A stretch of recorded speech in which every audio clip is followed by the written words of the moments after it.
We're live. We made it back, y'all. This is take 2 of our review of season 7. We had a little bit of technical difficulties, and we hope that if anybody has any problems with, they'll do as they did a while ago and let us know so we can take care of the situation. Thank you. Ashley and Steffi, go ahead. Guys, so much for hanging in there with us. So, Steffi, you were saying something really cool when left.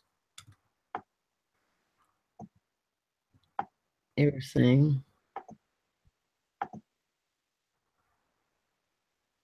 Me? I was saying something's cool? I thought I say something cool all the time. Yeah, so... I like it. What it was. The last thing I remember saying was the Gendry thing about Tormund, and then I said the Arya and Bran thing too, right? Where it's almost like they listened to the same directors at the same time, and they didn't know who it was for, so they both acted the same. I love it because I think you might be right. I know on the Brienne, they definitely got him being with very flat affect, no emotion. I mean, he was just, I mean, I guess if you had all those lives and everything thrown in your head the way he did, you'd be too. But it seemed like to me, he lost too much touch with his too quickly, if that's can even be a complaint. But I just felt like his reunions to me were I thought there should have been more, at least recognition. I know he knew what was going on with Sansa, and he knew what was going on with Arya too. But I still expected him to have more to say to him. That's all I got. Okay, I'd like to add for Bran too. When I was watching Bran, I felt like, how can I put it? He didn't hug either of his sisters, if you notice that. He didn't hug either of them. And one thing, he was bundled up, so he couldn't hug Sansa physically. And then when Arya goes to hug him, he doesn't hug back either. Like, there is no emotional ties to them anymore. It's really disheartening. I don't think it will go like that in the books. I really hope not, because Bran will become like one of my least favorite characters if that ends up happening. If he just ends up to be like a cyborg, like that has no emotions at all. Like it was just horrible for me to watch. Yeah. It was hard for me too, because it kind and such a sweet, and all of a sudden he's just, and it's odd that he so happy to see Sam family, and I guess the last thing he really remembered as a human was Sam. But then he should have felt the same about Mira. Odd. I felt really sad about the Mira thing too. That was hard to watch. I mean, we know in the books they feel a lot differently about it. So that was a big change. And I didn't like it very much. I thought Arya, no? It seemed like he was happier to see Arya than Sansa, at least for some reason. I felt that.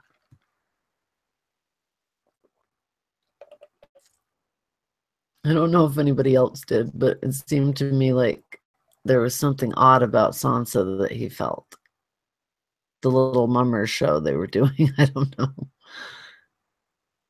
Oh, like a brother and like they weren't of an age, so it was more like that sibling like disconnection. Yeah, okay, I get what you're saying.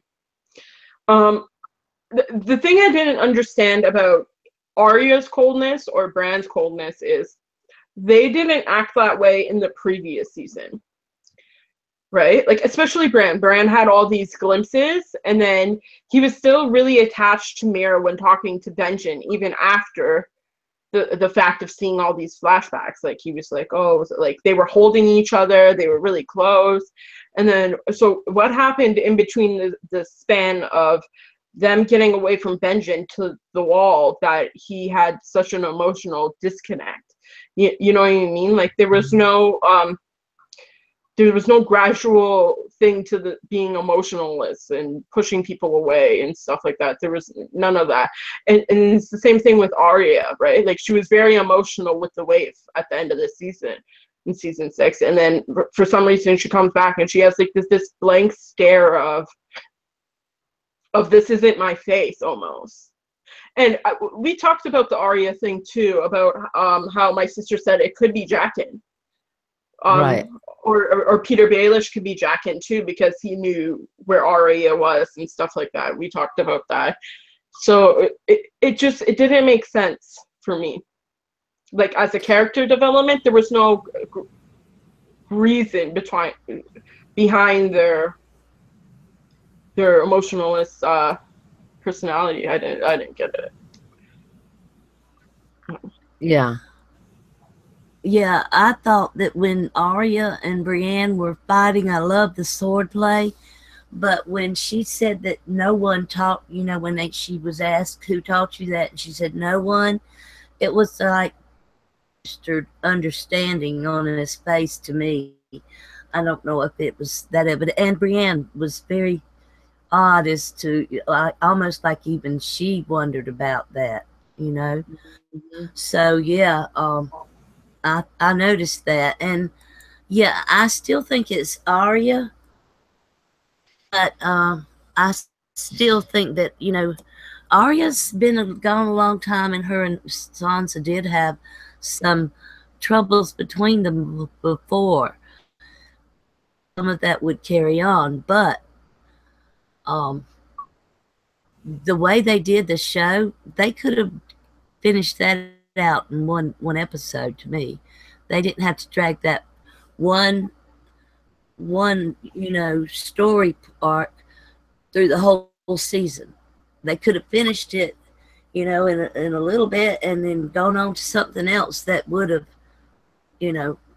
had more time for something important, like getting down to other stuff, seeing maybe the attorney at Harrenhal or some other stuff, Yes, we did talk about that before the season started, didn't we? That we would not see the whole thing. We would not see the tourney. We would not see much at all. And we didn't. I found it very odd that Bran had to be told to look for Rhaegar and Lyanna. It just seems like after what he saw at the Tower of Joy, he probably would have looked for that memory, maybe. He would have followed that train of thought of thinking right on back, to the beginning, is at least to find out who the father was and all of that. I mean, yeah, he did see the tree, see him at a tree, but it wasn't even a weirwood tree. In my mind, they should have been married on the Isle of Faces in front of a weirwood tree, since they were, or wherever, but it should have been in front of a weirwood tree. That's just the way I think, but I'm thinking book-wise. But there was a lot of things that tied up earlier, rather than dragging it out throughout the whole season.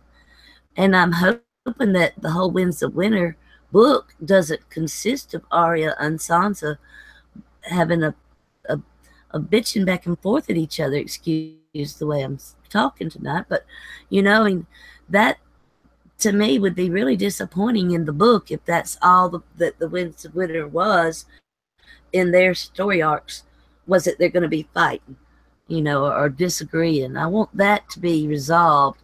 And I thought it would, with it being shorter seasons and all, that some of this would have been resolved earlier than in a more efficient manner, I guess.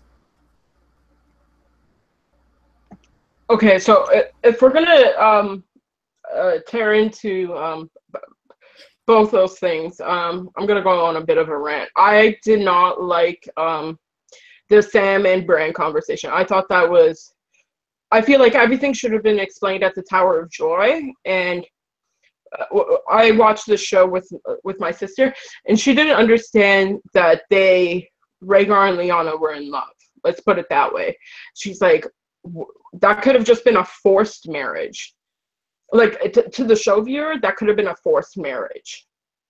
Like, there was nothing to take from it. Like, the Tourney of Harrenhal would have explained that, right? The Night of the Laughing Tree, if that was Lyanna and Rhaegar was hunting and they ended up together and then, like, he fell in love with her, that would have made more sense to the viewer than just showing a marriage. Like, Sansa was married to Tyrion. She was married to Ramsay. Who's to say that was a loving relationship after all this stuff happened? It made no sense. As for Rhaegar, I like the actor for who plays Lyanna. It wasn't my choice. I would have chosen someone else to play it. Definitely, someone like definitely more physically beautiful. I found she was, yeah, just not my type of beautiful. Let's put it that way. And with Rhaegar, you got to see his face for like 5 seconds. I'm sorry, this is the guy that we've been hyping up this entire time with Dany, with Barristan, Robert, Ned, everyone. And you give me a glimpse of him for like 5 seconds. Like, you might as well have not showed him at all. Like, to be honest, right? You might have as well just left Sam's point with Gilly, and then that's it. Hold on, I have more written down here. Just let me check it. The whole thing on the Tower of Joy and him not going to hunt for more information, that was really weird as well. Also, Bran also said, I'm the only one that knows this. No, you're not. You're not. I'm sorry to say this, but you're not. Howland Reed knows this. Mira's father knows this. How can you not know this? Right? He's supposed to be this like all smart, like history book fiend, right? And he's totally stupid. Like, I'm sorry to say this, but Bran was a little stupid. This scene, like, I know everything, but Howland Reed was not there. Yeah, no Howland Reed. And I could go on about this scene and how my utter dislike for it. And then Jon getting together with Dany at the same time, like, it's probably not the most ample time to be like, oh, this is incest, right? Like, I feel like Right.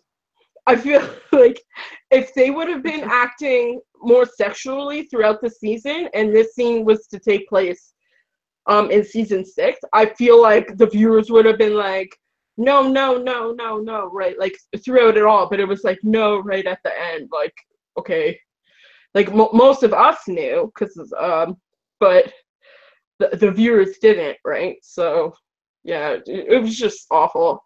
And technically Jon isn't the legitimate heir. I'd like to make that point. It is still Stannis Baratheon in the book, because the Targaryens were overthrown. The only way to possibly get that back is to retake and conquer the kingdom all over again. So Dany hasn't done that, and neither has Jon in the slightest. So it's still Stannis Baratheon and his heir, which would technically be now Gendry, if you believe in both senses. Gendry is the legitimate heir. So that's my point on that. Completely. Yeah. I felt very odd about that. Go ahead, Nan. I'll go after you. I was just going to say that they had to bring Gendry back to get him stopped growing so he could, participate and be one of the new heroes, new age of heroes. I think he's going to be some of the, each of these people that are still standing at this point, that are taking part in this fight for the dawn. These are our new age of heroes. And that includes the Hound and Tormund and whoever else is there, Yep. You're right. It does. And I was actually, that's cool that you said that, because on my way home tonight, I was thinking, oh, we should do a video on the Age of Heroes and see how it's because it is interesting to look at that. Like, you have Gendry and Jon and Daenerys. You've got all the daughters of the previous heroes. It's, well, I mean, great grandchildren. But what's interesting is that I was screaming at the TV, Howland Reed was there. He knows. You're not the only one who knows. And I wonder if there's like some weird thing where Howland Reed and his floating castle can just shut off from the world, or I don't know what they're doing with Howland Reed and why we can't just see him. Why we can't just. And I totally agree about Rhaegar. Like, yes, this is the guy we have been waiting for 7 seasons now. And we see him profile. He looks almost exactly like Viserys. He doesn't from the front. He's a gorgeous guy. And I saw his audition tape. He's great. He's a great actor. But see any of it. And it was very odd to me that they married Septon, who a Septon wasn't at the time, and were married under the 7.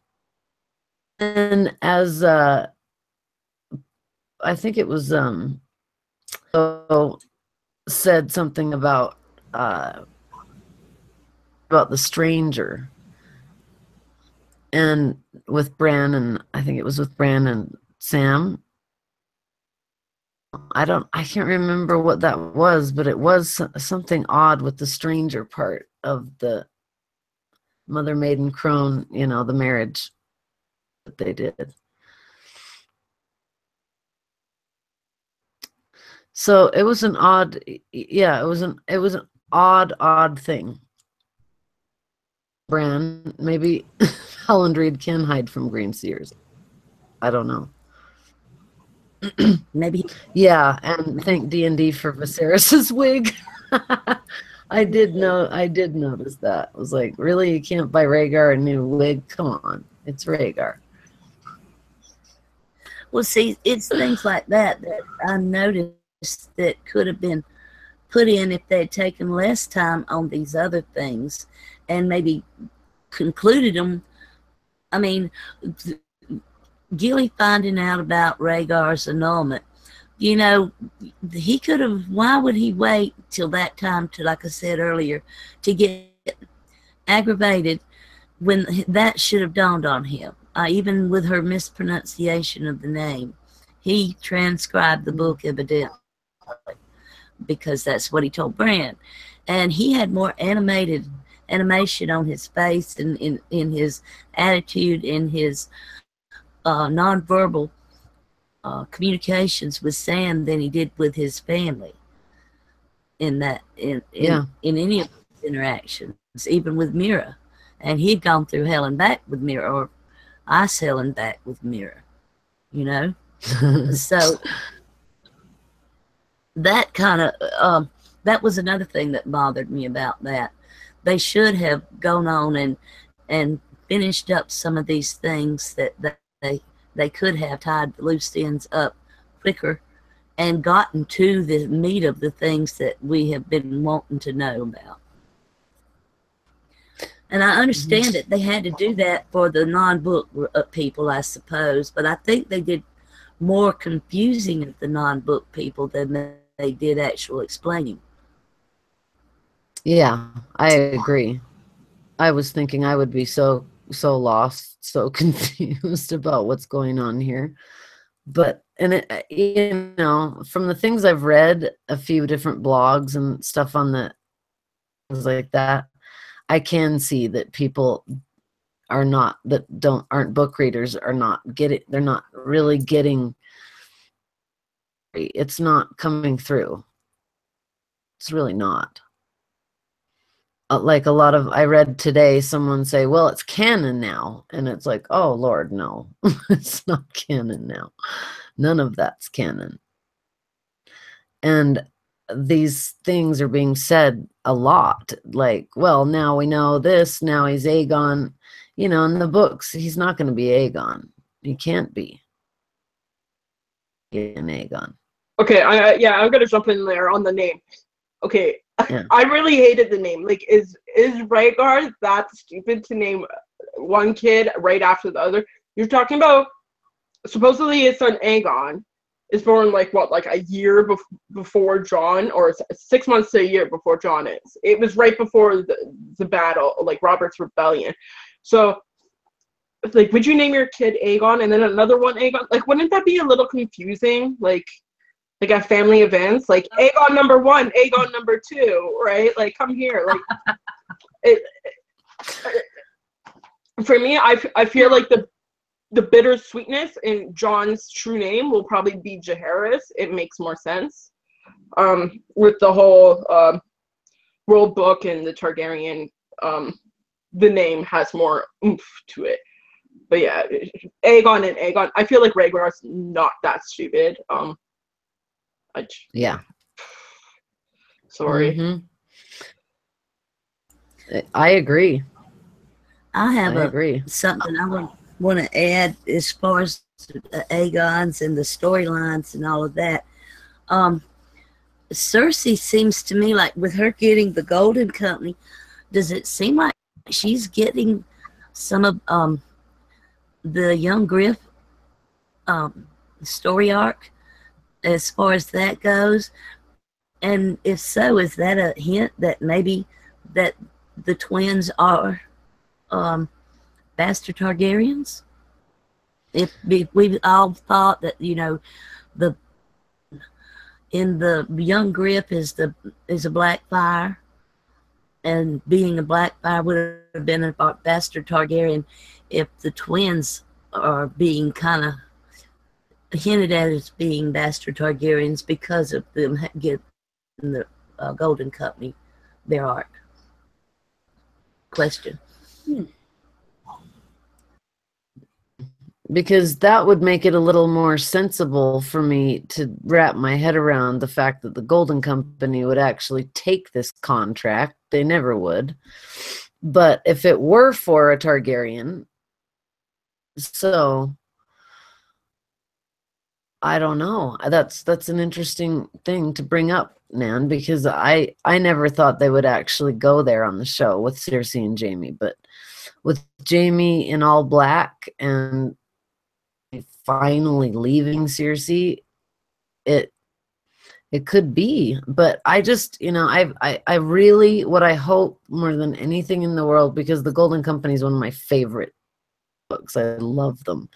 I mean, these are 50, 60-year-old exiled lords who are Targaryen loyalists. So there's just no, all they do is talk about how they could take any contract they wanted, but they don't, because they're waiting and they're, they've got a purpose here. So use the name of the Golden Company and have it be a general sellsword company from Essos would really bother me. And also, quickly, I just want to add that I wonder the Iron Bank, Tychonosaurus saying to Cersei that, oh yeah, whatever, I'll give you money for this, I'll give you money for that, if he wasn't just playing her. And I hope that he was. I really do.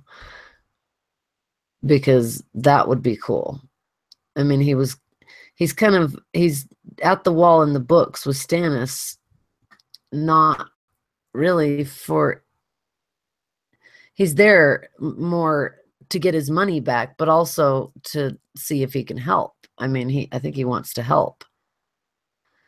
If this is going to work on the show. That would be the Golden Company. Yeah, I kind of have the same sentiment as you, Ashley. It doesn't give me anything. I don't think they're taking from Young Griff. I think that storyline is too complicated for them. They haven't given it enough time. They can't give that whole storyline a season, because then by technicality you should have brought in Ariane, you should have brought in Quentin Martell, you should have done a lot more, a lot more. Dorn. And In other words, they Yeah. should have done the Dorn plot yeah, right. Yeah. They didn't do that right at all. I'm sorry, Steffi. Go ahead. As for the whole Cersei thing, okay, outside of the Ellies, the elephants, because they were awesome. I found, yeah, Cersei was a little bit, it seemed too easy for her, everything. To be honest, like, I think we Right. talked about this while watching the show, that she was technically winning against Dany this entire time. If it wasn't for her dragons and blowing up the food carts, like, she would have won. For, like, every single thing, she won. She outmaneuvered her. She did everything. Now, if the Targaryen thing is totally true, she kept mentioning Tywin as her father throughout this all. Like, oh, while you were hunting and sword playing, I was actually listening to father, you idiot. Like, it drove me nuts how much Cersei actually insulted Jaime. She doesn't do that so much in the books unless she has, like, a real reason to. So yeah, it was weird. But I was really pleased with Cersei throughout it all, so I can't really say anything about her. I think she's acting the way she would have acted. I think they are Tywin's kids, and people are putting in too much into that. You ladies know my reasons, but Yeah.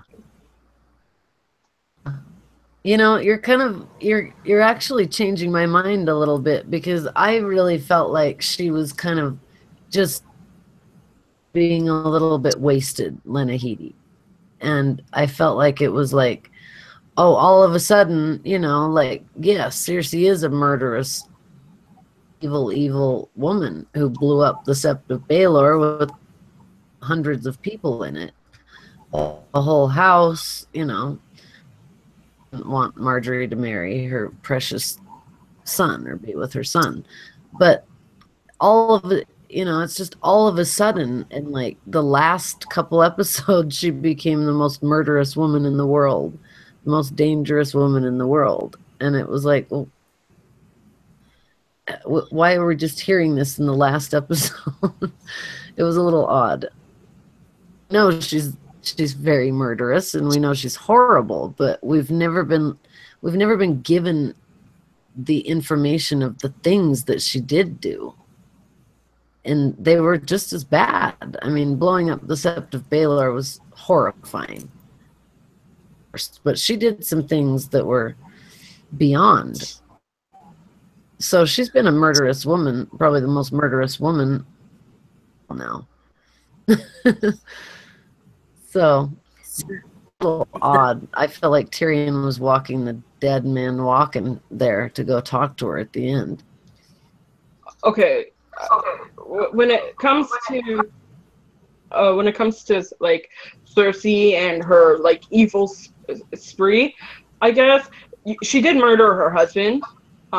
She did plot that herself. She did technically like, basically imply Jaime to toss Brienne out the window. She did do certain things. She is her father's daughter, right? Like, the Red Wedding and then the Sept of Baelor, they're not that far off, right? Just one is exploding a bunch of people and the other one is stabbing a bunch of people, right? Like, it's not a stretch for me in those terms. What was my point? The whole conquer thing. Now, I can understand people saying Cersei doesn't have enough intelligence, like tactical strategy to pull that sort of thing off, and I agree. I didn't understand the reasoning why they would go to Highgarden, or abandon Casterly Rock and all that stuff, especially.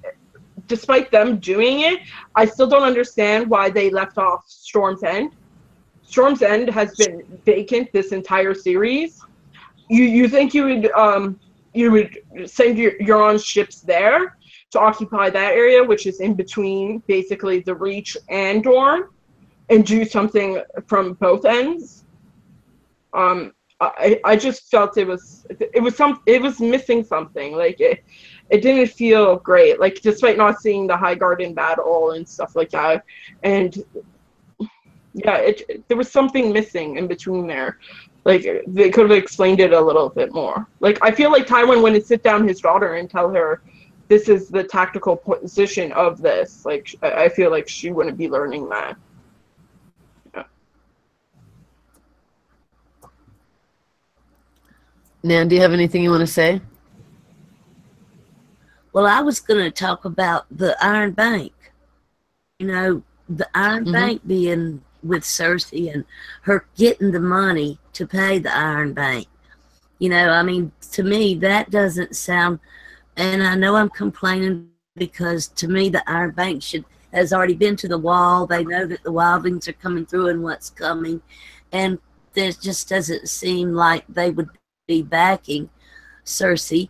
And, you know, and he calls her my lord. And, you know, they say that we're not lords and all this. But, you know, there's just something off about the way they've handled the whole Iron Bank situation.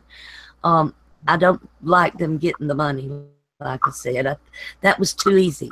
I mean, yeah, the money would have been going first, but it seemed like it would have been with the bulk of the military.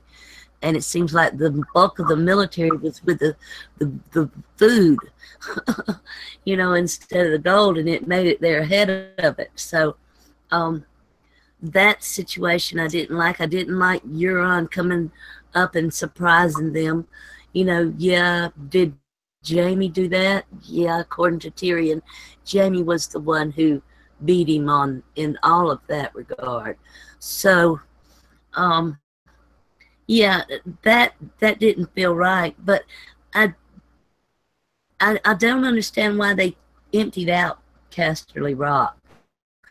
That seems to me like something that, you know, Cersei has totally left off the family home and Jaime's gone along with it, you know, and that didn't seem right either. Yeah, I'll jump in. The Euron thing, yeah, I can understand what you're saying. Like, number one, how the hell did Euron find Yara and Theon?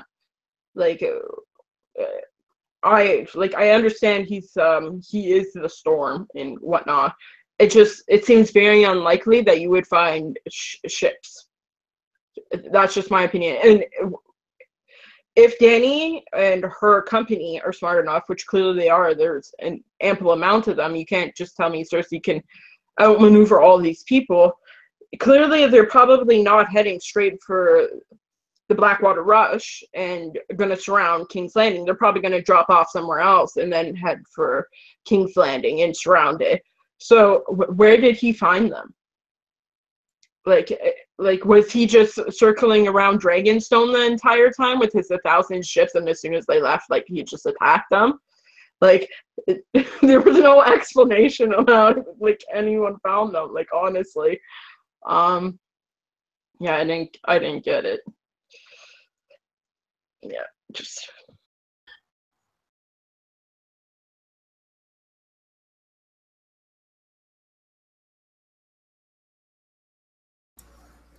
I also didn't like the Tarleys, the way they did the Tarleys, you know. I know that the old man's something, but, you know, he's more afraid of Cersei than he is the Dragon Queen. And that was obvious. You know, we know what I know what your queen does to her enemies and all of that. I didn't like that at all either. But then again, the old man at the end, he seemed like he was more proud of Dickon for going down with him than he ever was of Sam. You know, and to me, you want your son to be alive because I'm stubborn doesn't mean I want my son to be stubborn and die in the same way. You know, that was the future of the home. He's already disowned Sam. and he put everything into Dickon. So, I mean, that totally didn't be on that end either. Yeah, it was a little odd.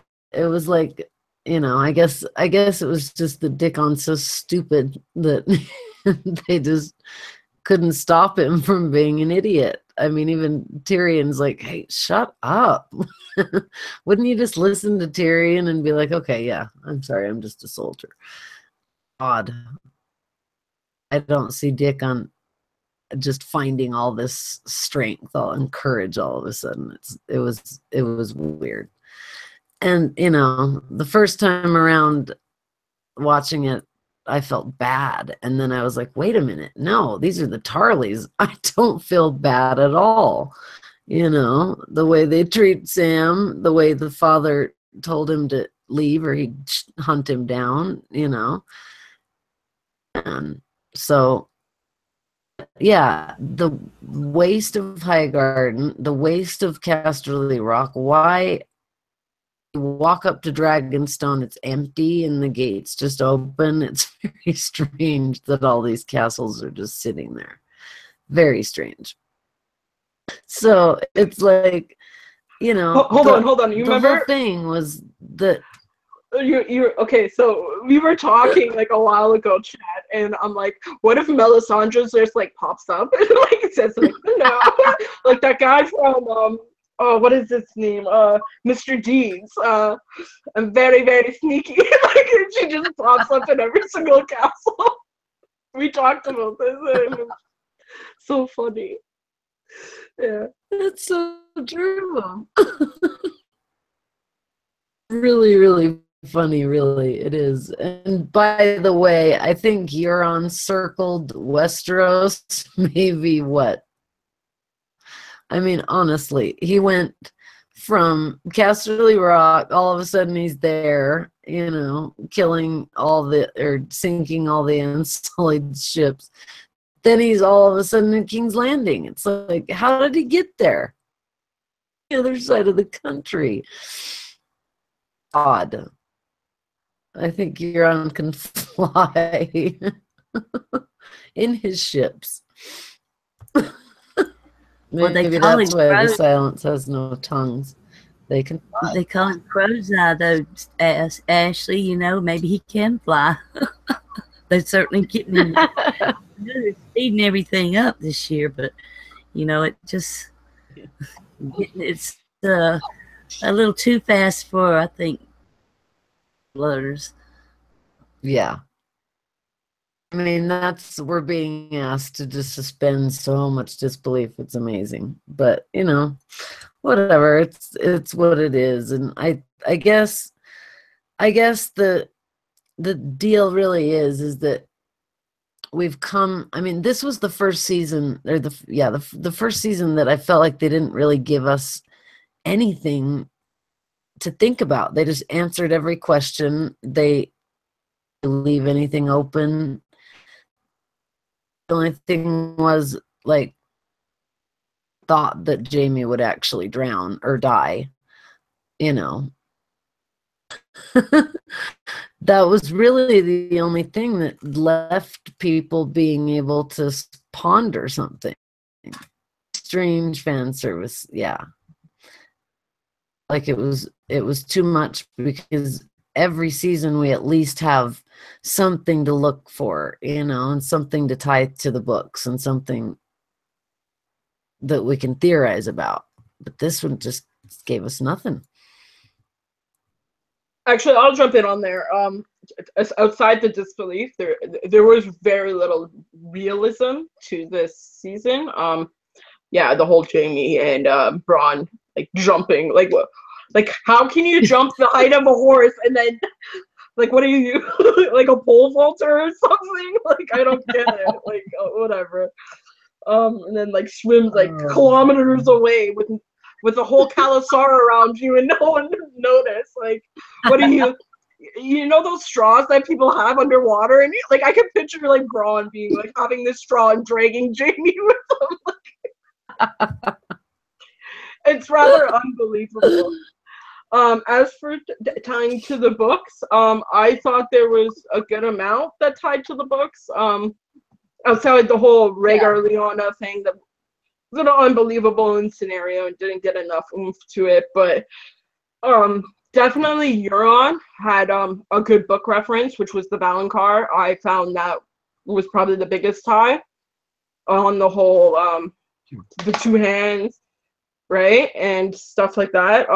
Whether Cersei is actually pregnant, right, with Jaime's kid and not Euron's kid, because then you have the whole what's her name, Thalia Flowers going on. Yeah, so Right. and her being tied to the prow of the ship and stuff like that, like it's technically his kid and he's killing it. So I could definitely see that going on with Euron.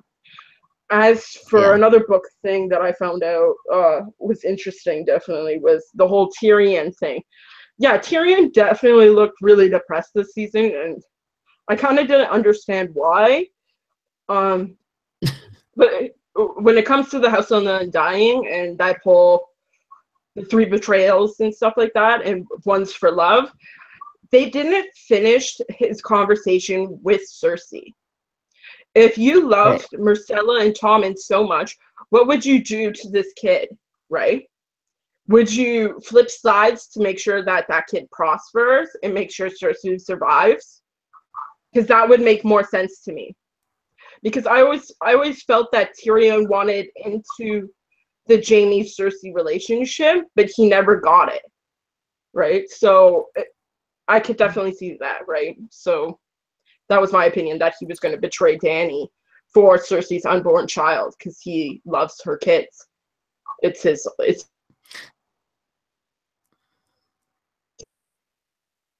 Yeah, definitely saw that. I felt exactly the same way. That's really cool that you said that, because I was thinking, you know, what in the world would he have said to her? But it was all about the kids, and he was really intent on her knowing that he loved those children, and he did.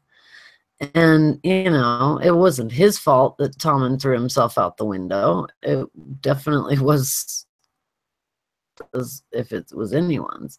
But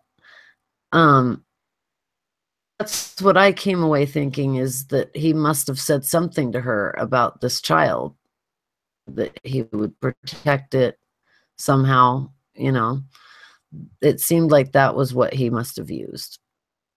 Maybe that's why he was standing outside of Dany and Jon's when Jon went in there. Because, you know, I see all these people saying it was creepy, it was creepy. I don't think it was creepy at all. I think he knew something was going on, that problems here. And, you know, one of them might be unborn child. Now he has 2 unborn children to worry about instead of 1. So, yeah, that was cool. I always felt like Tyrion would flip. Feel like he's not being listened to. He's not being even respected very much. And he doesn't do well with that. Cool thought, Steph. And there was one more that I'd like to add. You definitely got the whole Nisa thing too. With Dany, she said that like 5 times. Oh, he took a blade to the heart. What did Davos mean by that? Oh, it was just a figure of speech. Like she led into it so many times. And then you have the whole Melisandre thing. Melisandre was definitely interesting for me. The whole I'm going to Volantis. We see that through like Quentin Martell and him going to the House of R'hllor, and he like Benero speaking and all that stuff about the fiery hands and Dany being the princess that was promised. Yada. So I definitely see Melisandre going to Volantis to bring back an army with her. For 1 second, I do want to talk about Melisandre. I feel like, and it's the same thing with the Valyrian swords too. Like Davos was on the Battle of the Blackwater, and she's like, I could have solved that for you, right? So before this battle with a bunch of things that could possibly burn, why in the world would you send away Melisandre? Like, and Dany could have said that too. Oh, we should bring Melisandre with us. Like, I don't understand how these people make their decisions. Yeah, it's very strange to me. Like, she could have like gone beyond the wall and been like, poof, like magic ball of fire, right? Like we don't know, right? So I just wish they would have kept her on for longer instead of sending her off. Yeah, that's just me. Yeah, I completely agree. Nan, do you want to jump in? Yeah, I agree too. The scene with Cersei though, I think that Cersei, as far as her and Tyrion goes, yeah, there may be something going on there. But then again, you see her going, Jaime, when he found out that she was pregnant, it was almost like he was asking her, is it mine? Because when he said, whose will you say it is? So that's kind of a little bit to me what you were saying there, Steffi. And the as far as the child, I don't really think that this one will come to term, but it's it's something to worry about with Tyrion. I'm sure that he told her he would protect the child no matter what, as far as the wars and all that. He's still a Lannister and he's going to do that. But there again, Cersei, and you know how she is. And if it is Euron, then, he's don't care about nobody but Euron, and that could be a referral back to the flowers girl that he strung up in front of it. I can't see him doing that. Whether or not he is the Valonqar, he does have two good hands, as he said. That's very possible too. I always thought it would be Arya, but they've got her going back north, and unless something's changed, then you never know. Jaime's gone, unless he comes back. It doesn't look like him and Cersei are going to even see each other again. Oh, do y'all think they will? I'll jump in. Okay, when you were talking about Cersei and Jaime, I don't think that they will meet again. I think that's done. I think that relationship's done. The only way they would see each other again is if Clegane Boyle does happen, and Jaime in the books actually partakes in the Clegane Boyle himself to try to kill the Hound, or not kill the Hound, kill the Mountain. Because when Qyburn was very interested in the Dragon Pit with the way, like, he was fascinated. He was just like, oh my god, this is so going down. Like, I love this stuff. Right, so he picks up the hand. So I'm wondering, how far does the Mountain's abilities go? Like, how much does his immortality go to? Right? Is there a way to kill the Mountain? Is it fire? Is it by sword? Is it by cutting him up a bunch of times? Is it Valyrian steel? We just don't know. So that would be the only way for me, in order for the Mountain to meet Jaime and for Jaime to meet Cersei again. And I'd also like to point out with something about the show too, that Cersei's like, kill my brother first, right? She says, kill Dandy, kill the blonde-haired bitch, and then she says, kill my brother, right? And then she says, kill the king in the north next. So it could all be interpreted differently in that scenario, that maybe Dany is dead, and then he would kill Jaime next, and then he would kill the king in the north next.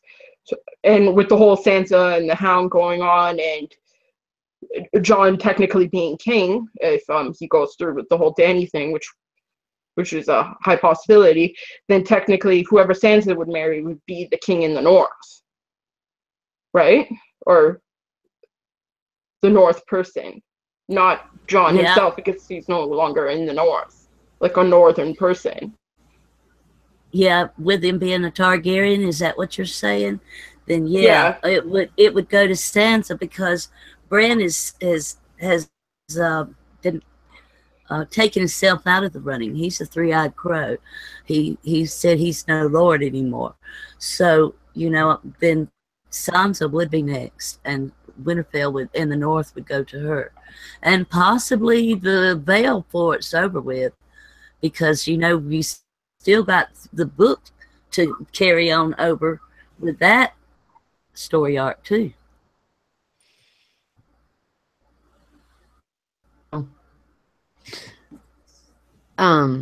I was gonna say something about what you were just saying about succession, is that it seems like to do the War of the Roses and have the two houses come together, did. The Lancasters and the Yorks came together and formed House Tudor. So this is about the time, right? So it would seem like either Sansa and Tyrion would keep their marriage, and it would just be a marriage of convenience.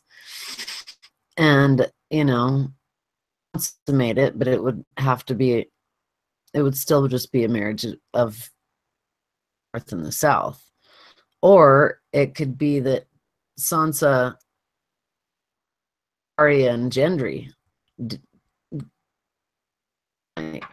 or form the alliance, because that's another Baratheon Stark alliance, which is kind of interesting. I think that would be cool, but I really do see Sansa she almost said the exact words to Littlefinger that Queen Elizabeth had a lover who betrayed her before she became queen, and when she became queen, she killed him for it, after betraying her.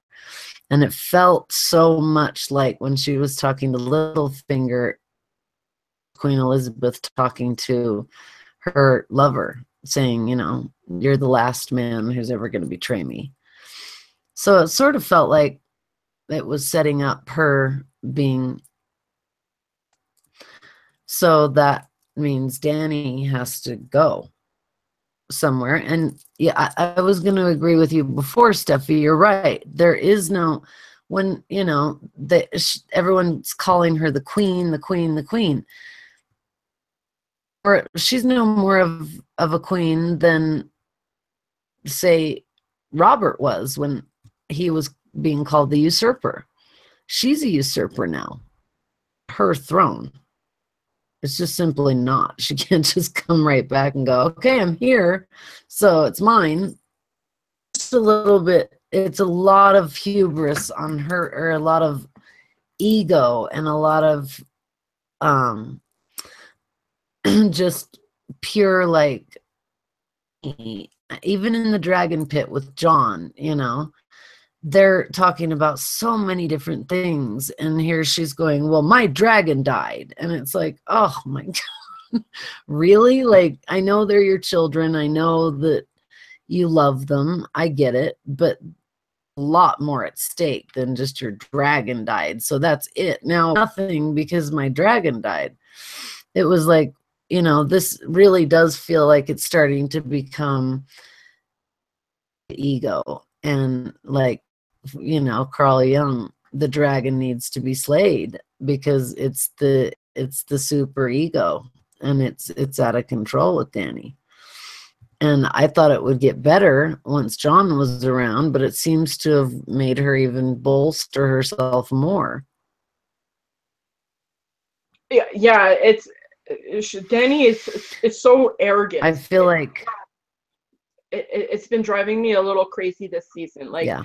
Tyrion basically fixed your problem in Marine for you, with R'hllor, and then his whole plan with the slaves. He basically waited. He basically found out a plan by himself, right, to figure out how to save Marine until you got back, all on his own. And now that they're in Westeros, she's like, no, your plan sucks, right? Like, I don't want to listen to you anymore.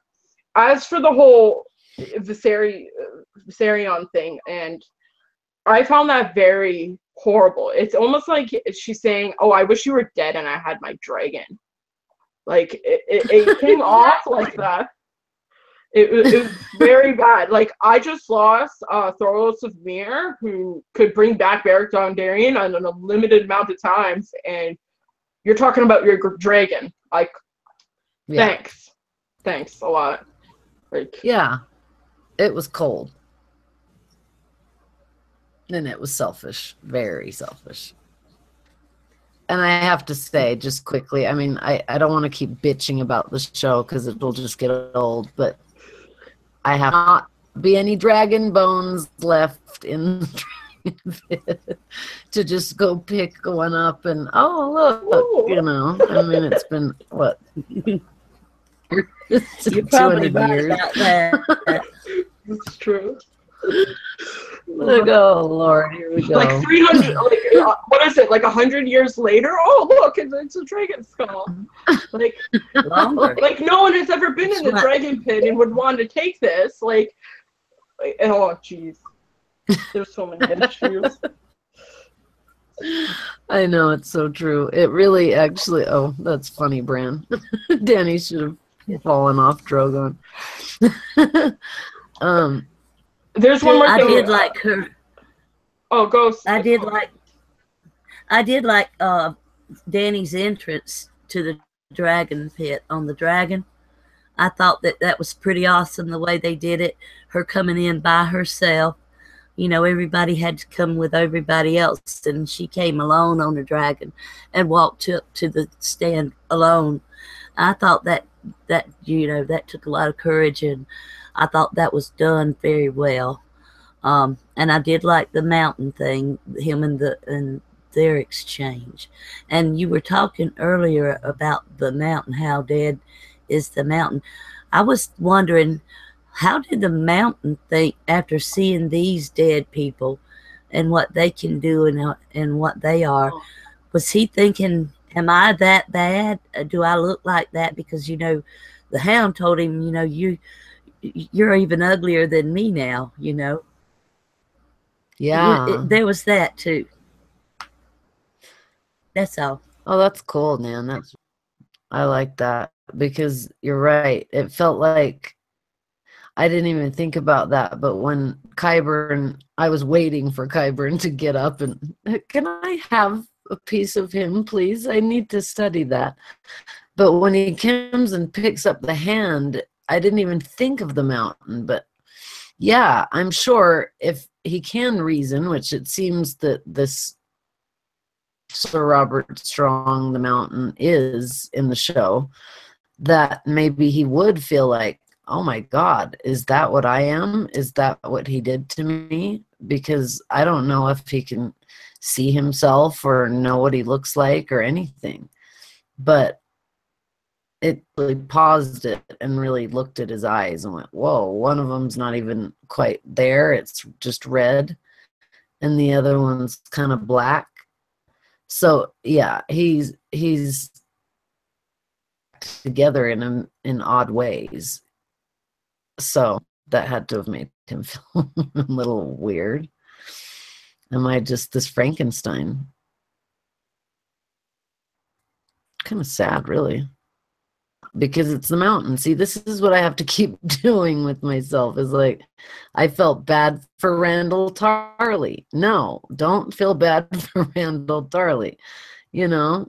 So yeah, the show's doing these things to me that they're just kind of, it's taking me off track.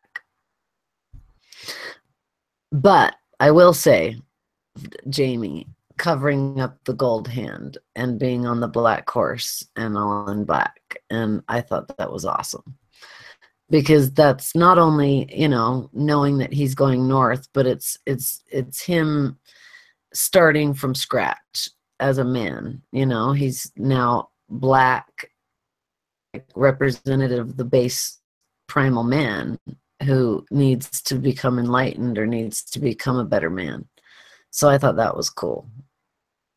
Cover up the one gold thing on you and you're all black. Cool. It made me happy. I thought it was cool him, And going yeah. forth as a man and not a Lannister. That's what I took from it. It was his first time out in the world as his own man, not Jaime Lannister or the son of Tywin Lannister or anything like that.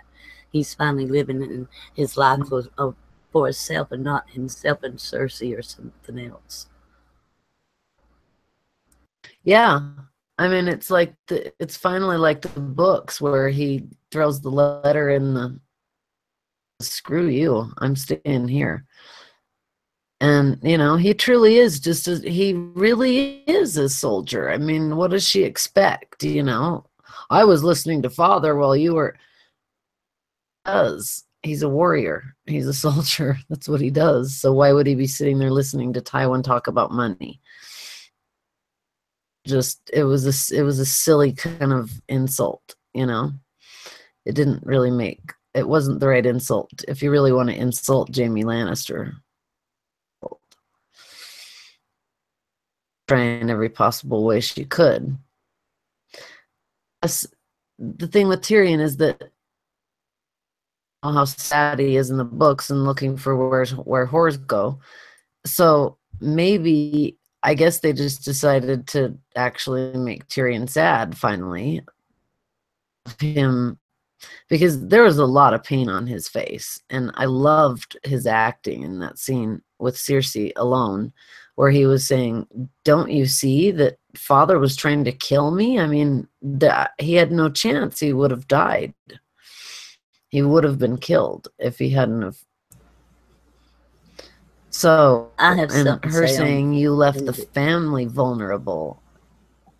Yeah, go ahead, Nan. That was what I was going to say. She was right. He did leave when Tywin died, that did leave the family open.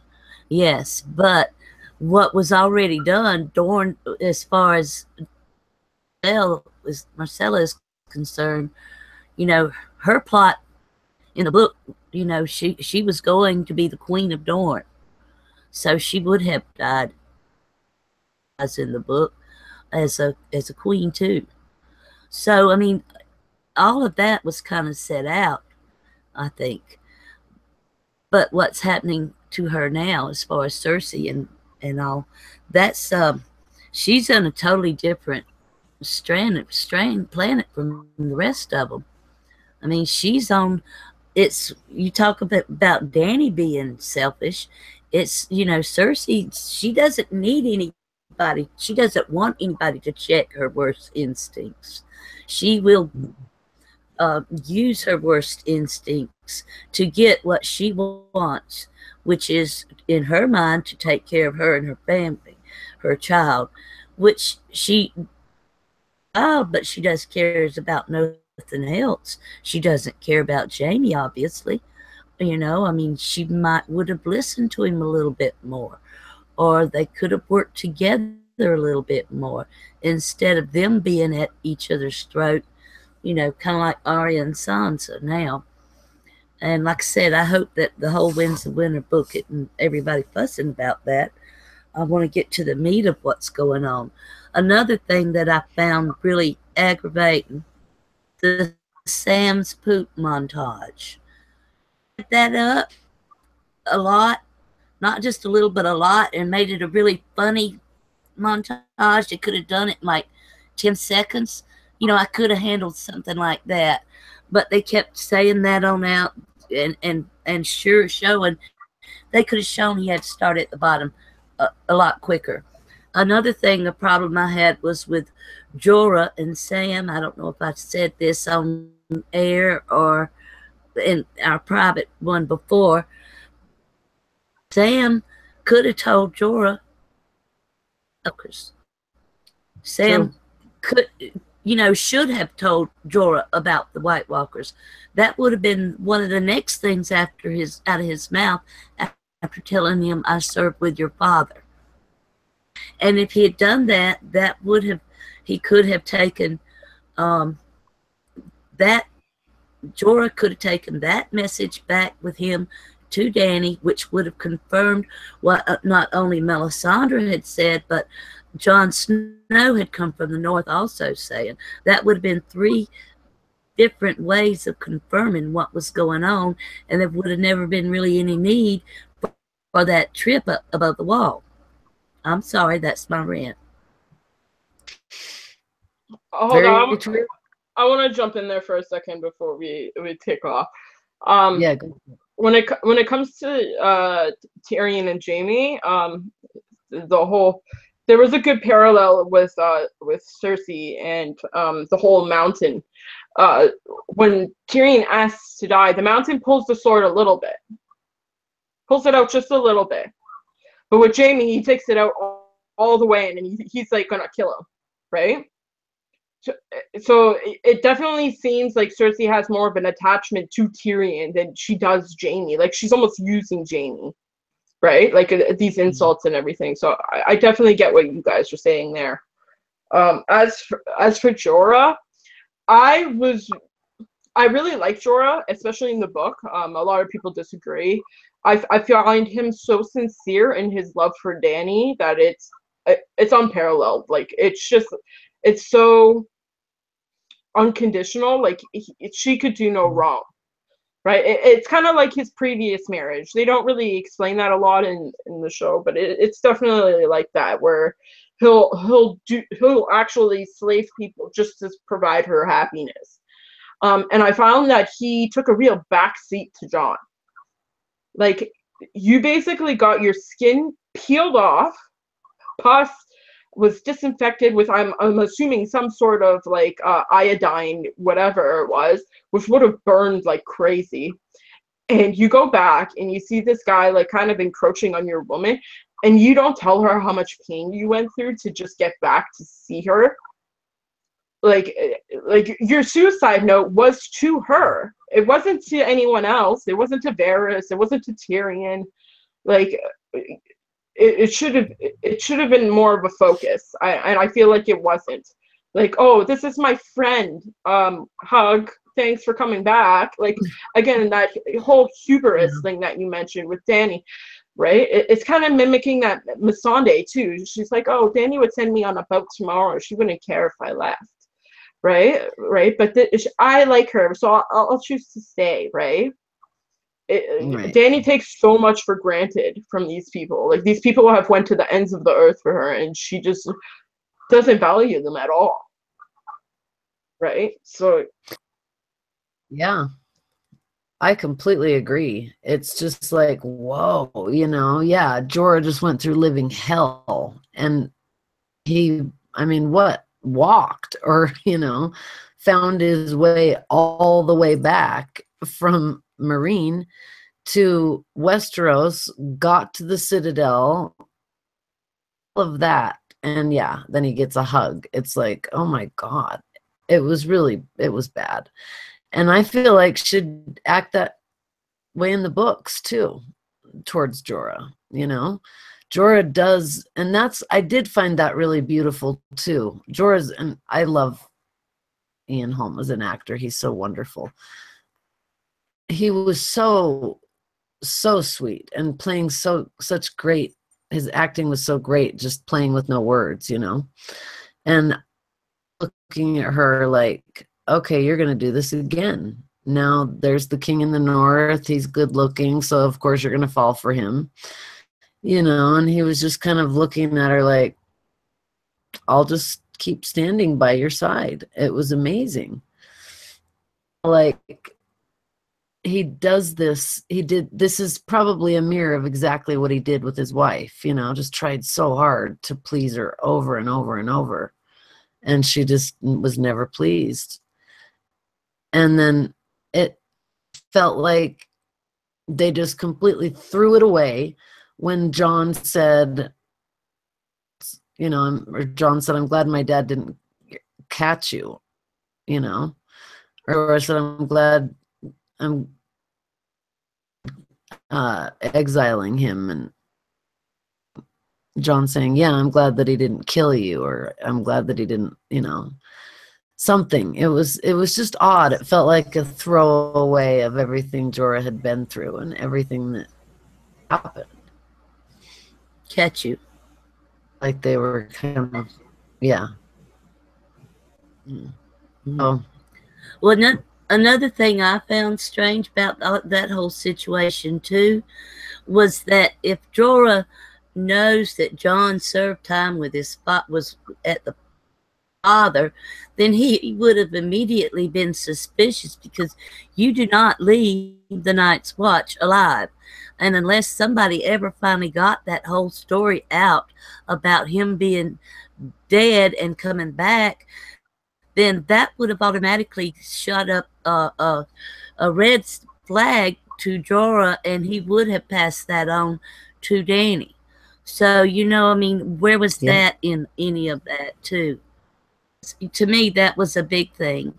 And I will say that Jorah can handle a knife, those knives on them whites out there in that lake. He was a stabbing man, wasn't he? Yeah. Anyway, that was my thing on that. He should have, him and Sam both. Sam could explain being at the Citadel. He's becoming a maester for the Night's Watch. But Jon, somebody should have explained that to Jorah and Dany.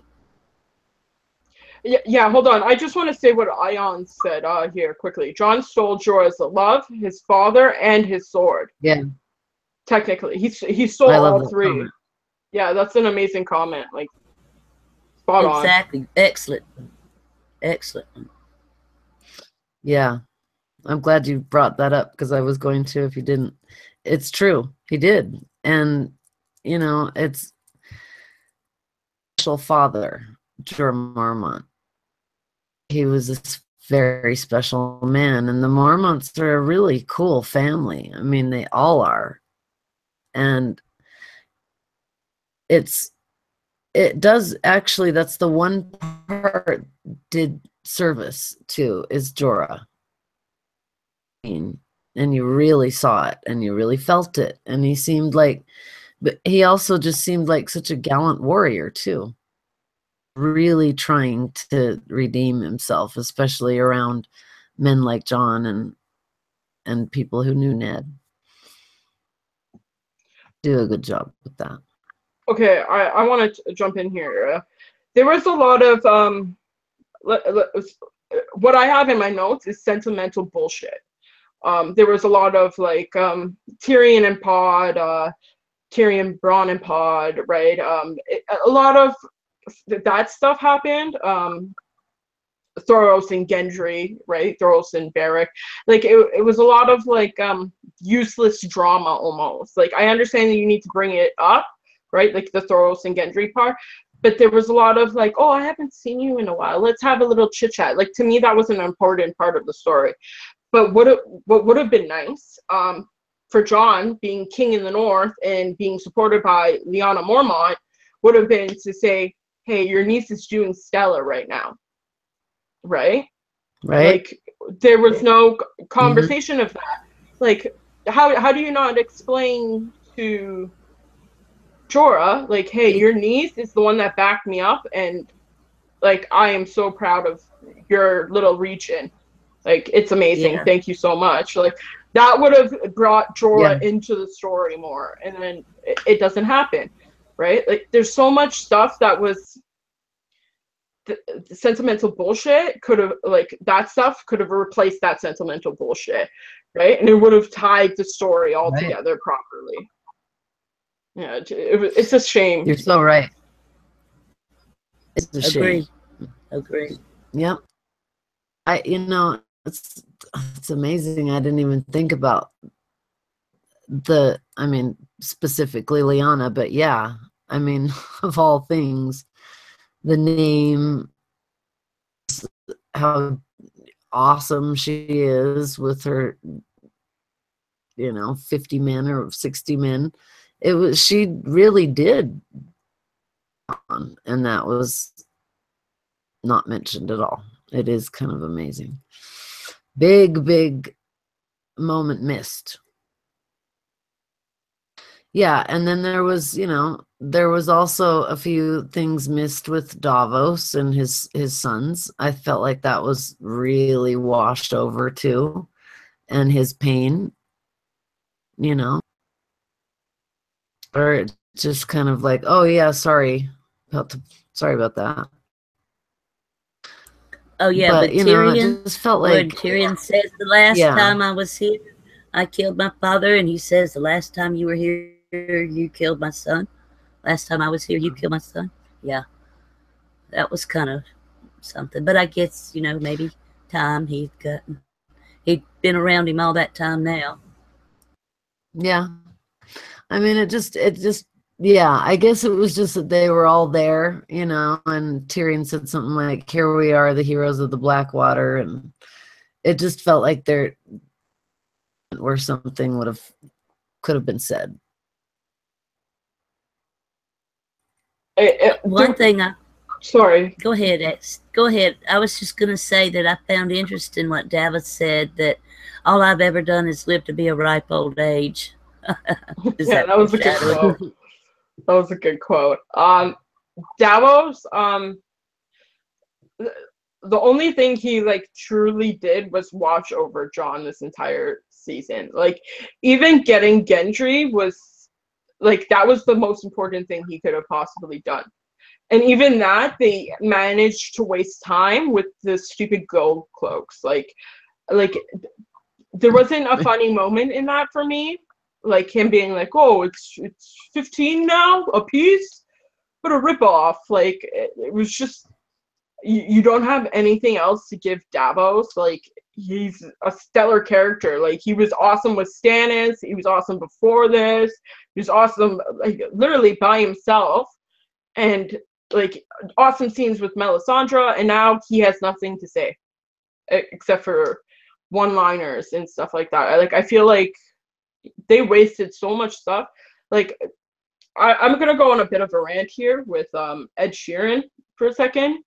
I found that to be the most useless scene in the entire season. Okay, let's put it this way. The song was out of whack. It's not supposed to be there. We all know it had to do with the Purple Wedding and Simeon, the singer, like blackmailing Tyrion. And okay, what else? If you don't know Arya's hit list by now, you're an idiot. If you don't know where she's going, like come on, like there was just so many things wrong with that scene. Like the guy saying, "Oh, I had a baby." We don't get word from people. Like, then how do you know you had a baby? She could have had a miscarriage then. Like, you don't know. Just so many issues.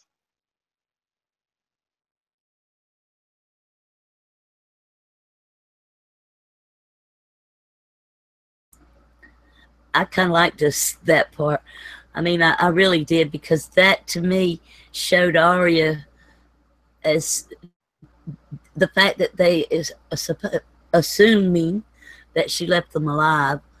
I just felt like that was another part of her becoming the stranger, that she's detecting who's, you know, these are just soldiers.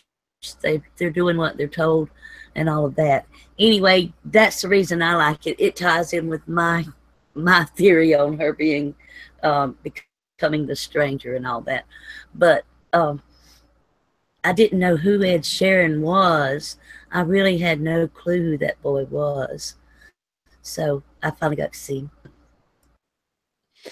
Yeah, so I mean, maybe a lot of people didn't, because I don't know. I mean,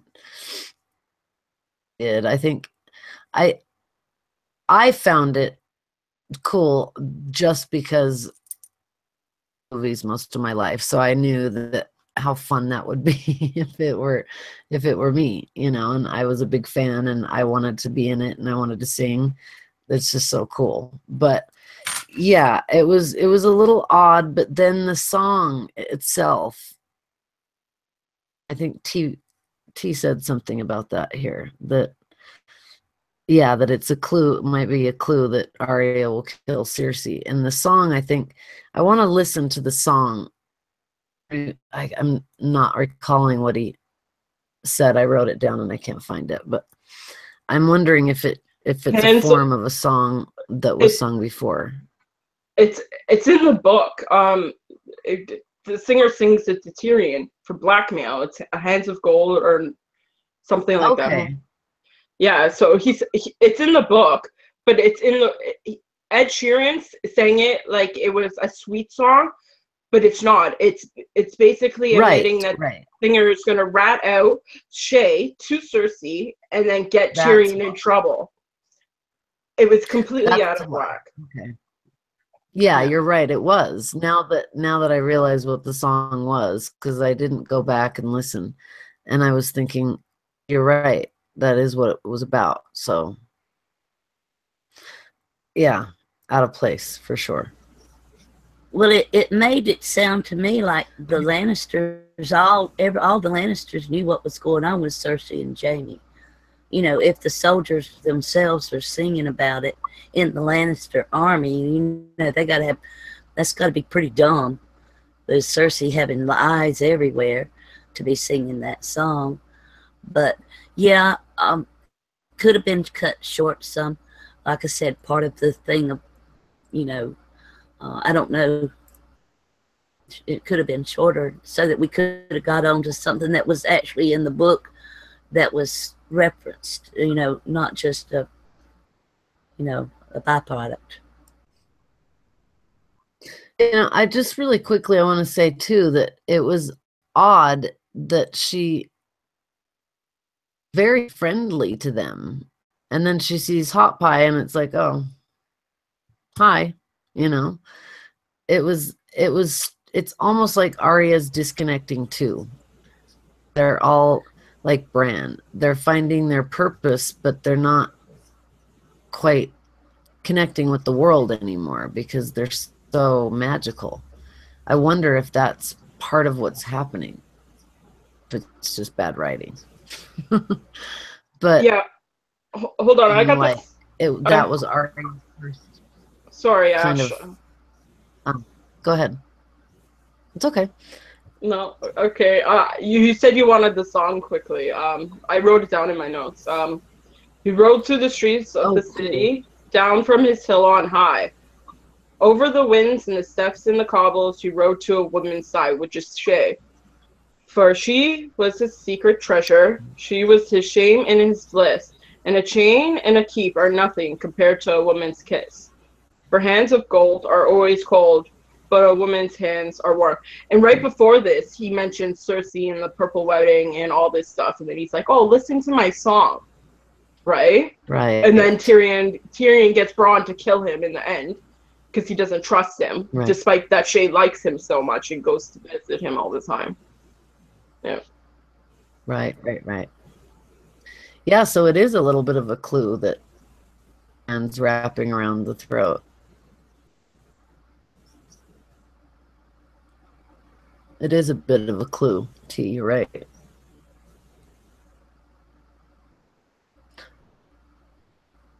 Misdirection, I don't think. I don't think they're doing much with too much thought put into it. Doesn't seem anyway. What was I going to say about... I guess that might have been the Tom O'Seven's sort of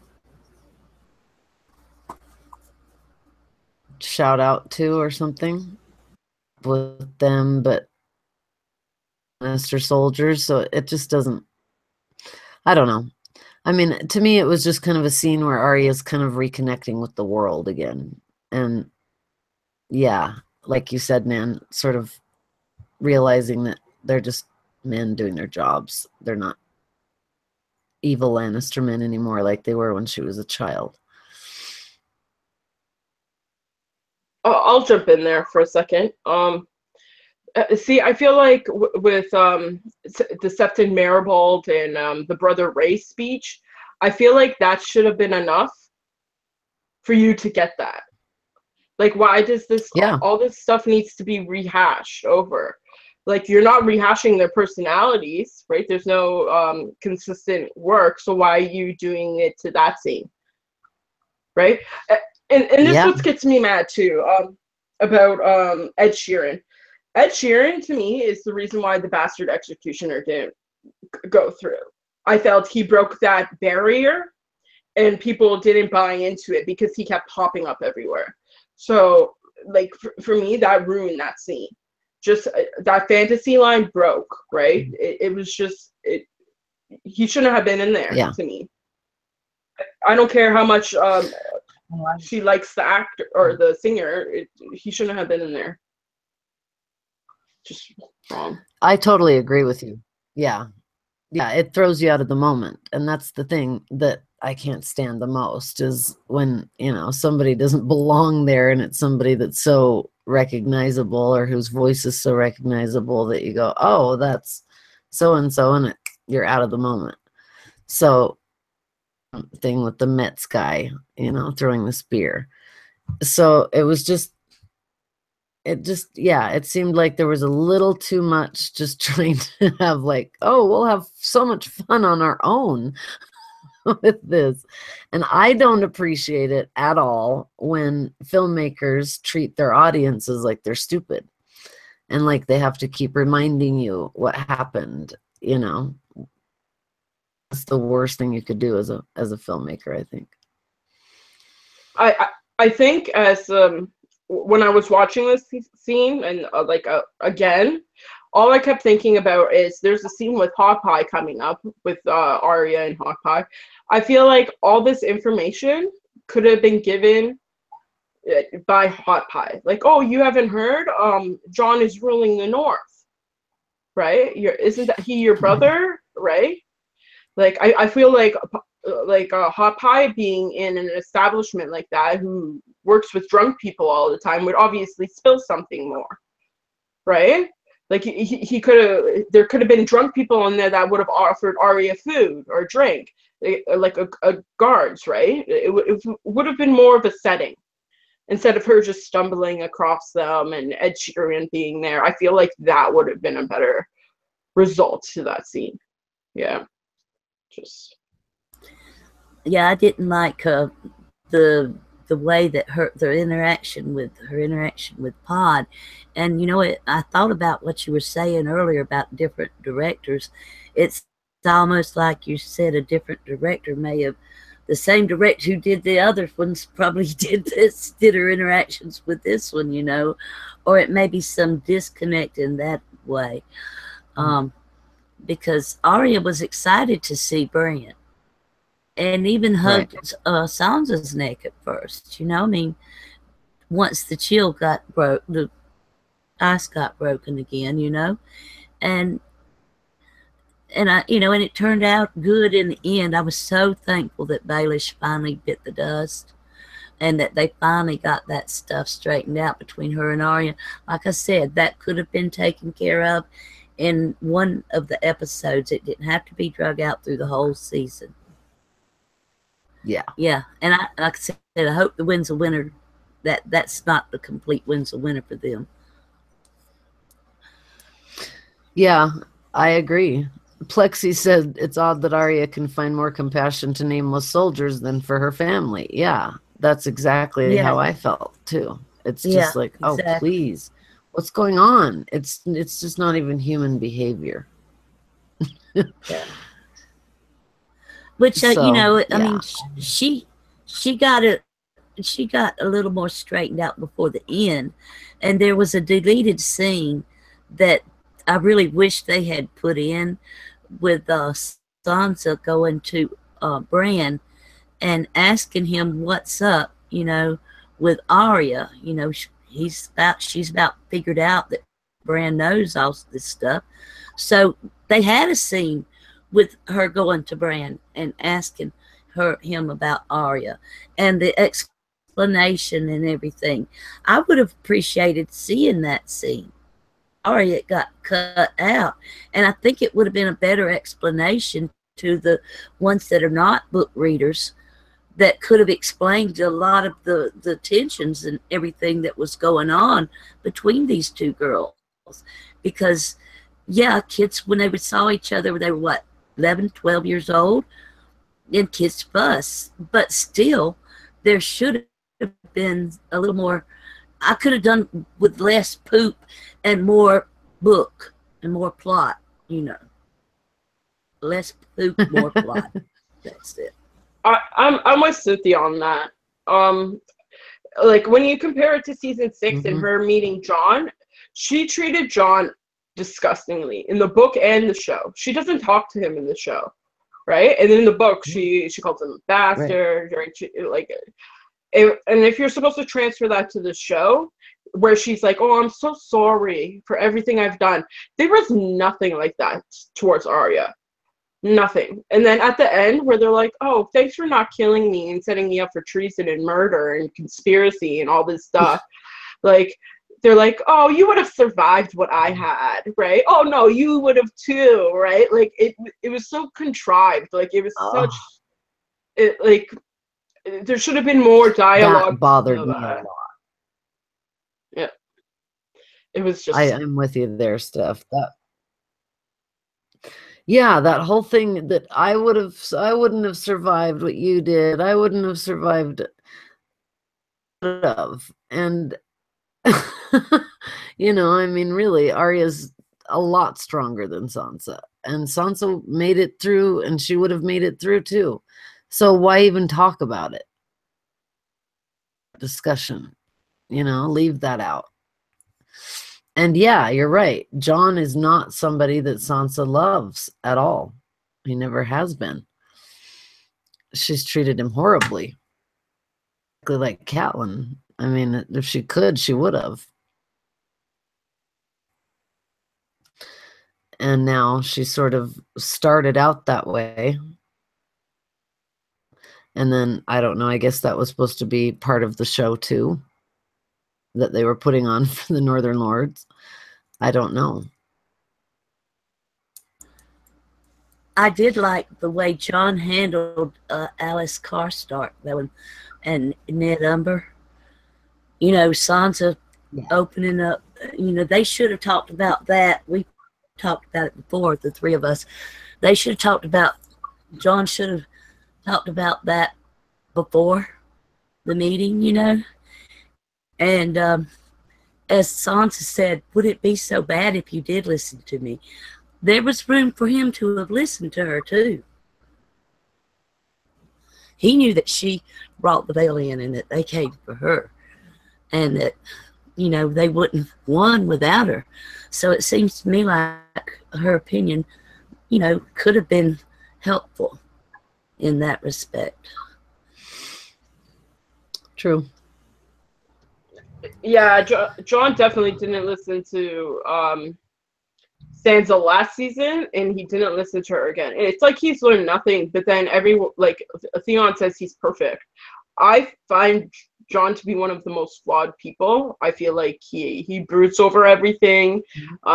He's too truthful to like a flawed point. Like Tyrion is right. Like, can't you hold a little bit back, right?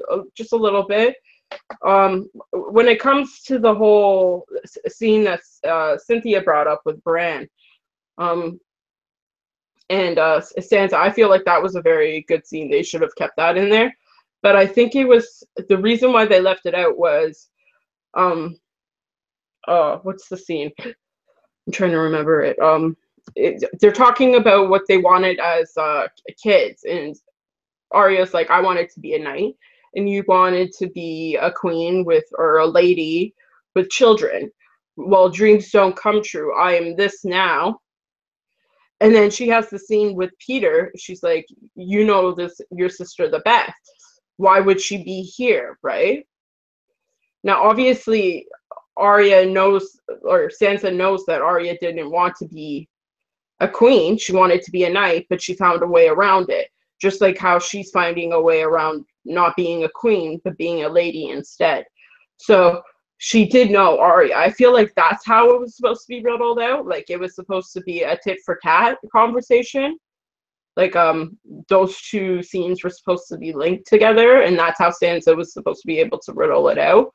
instead of just asking for the truth from Brienne. I think that's all it was. Yeah, but she did feel him out. He told her to, he brought up Brienne. And then she goes right back to Baelish after he brings up Brienne when she finds the faceless men's mask. I mean, that to me was kind of, you ignored him, you've done everything to avoid him and his advice, and then you call him into your bedroom to tell him about your sister. Come on, give me a break. That didn't feel right at all. And if you're gonna call and talk to anybody, it seemed like it would have been should have been Brienne rather than Baelish. You see where I'm going with that? Because that to me was just kind of stupid. Yeah, like I agree with you. Like it was almost supposed to be like she was talking to Peter Baelish just to gather more information in her assumption of him. Where with Brienne, it was to seek the truth, right? I get that, right? Like to seek comfort more than it was to seek a manipulative angle. Yeah, I definitely see that. Yeah. I mean, she just went right back to him like an old friend or an old shoe pair of shoes you like to wear, And I bet unless she was really playing him, and I didn't get the impression she was.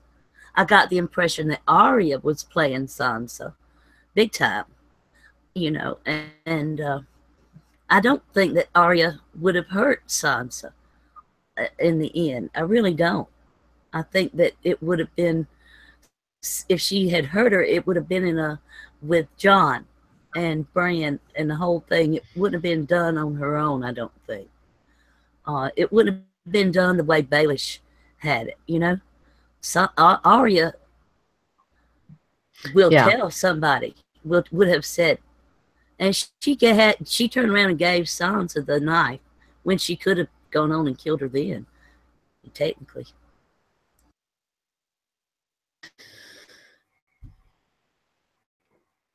Strange that, I feel like there's a lot more about that cat's paw dagger that I don't know if it was handled it, but it just, in that book, the fact that it's there, I think they're trying to make it, they might be trying to make it a different weapon from the books so that they don't give something away from the books, so they don't spoil something. Something from the books that they were given and that they do know, because the cat's paw dagger it just seems like, the importance of it was it went on for so long that it wasn't even mentioned, that it was almost forgotten. Then it's back and it's this huge deal. So it makes me wonder what they're doing with it. Yeah, my family definitely had an issue with that scene. Yeah, they didn't understand where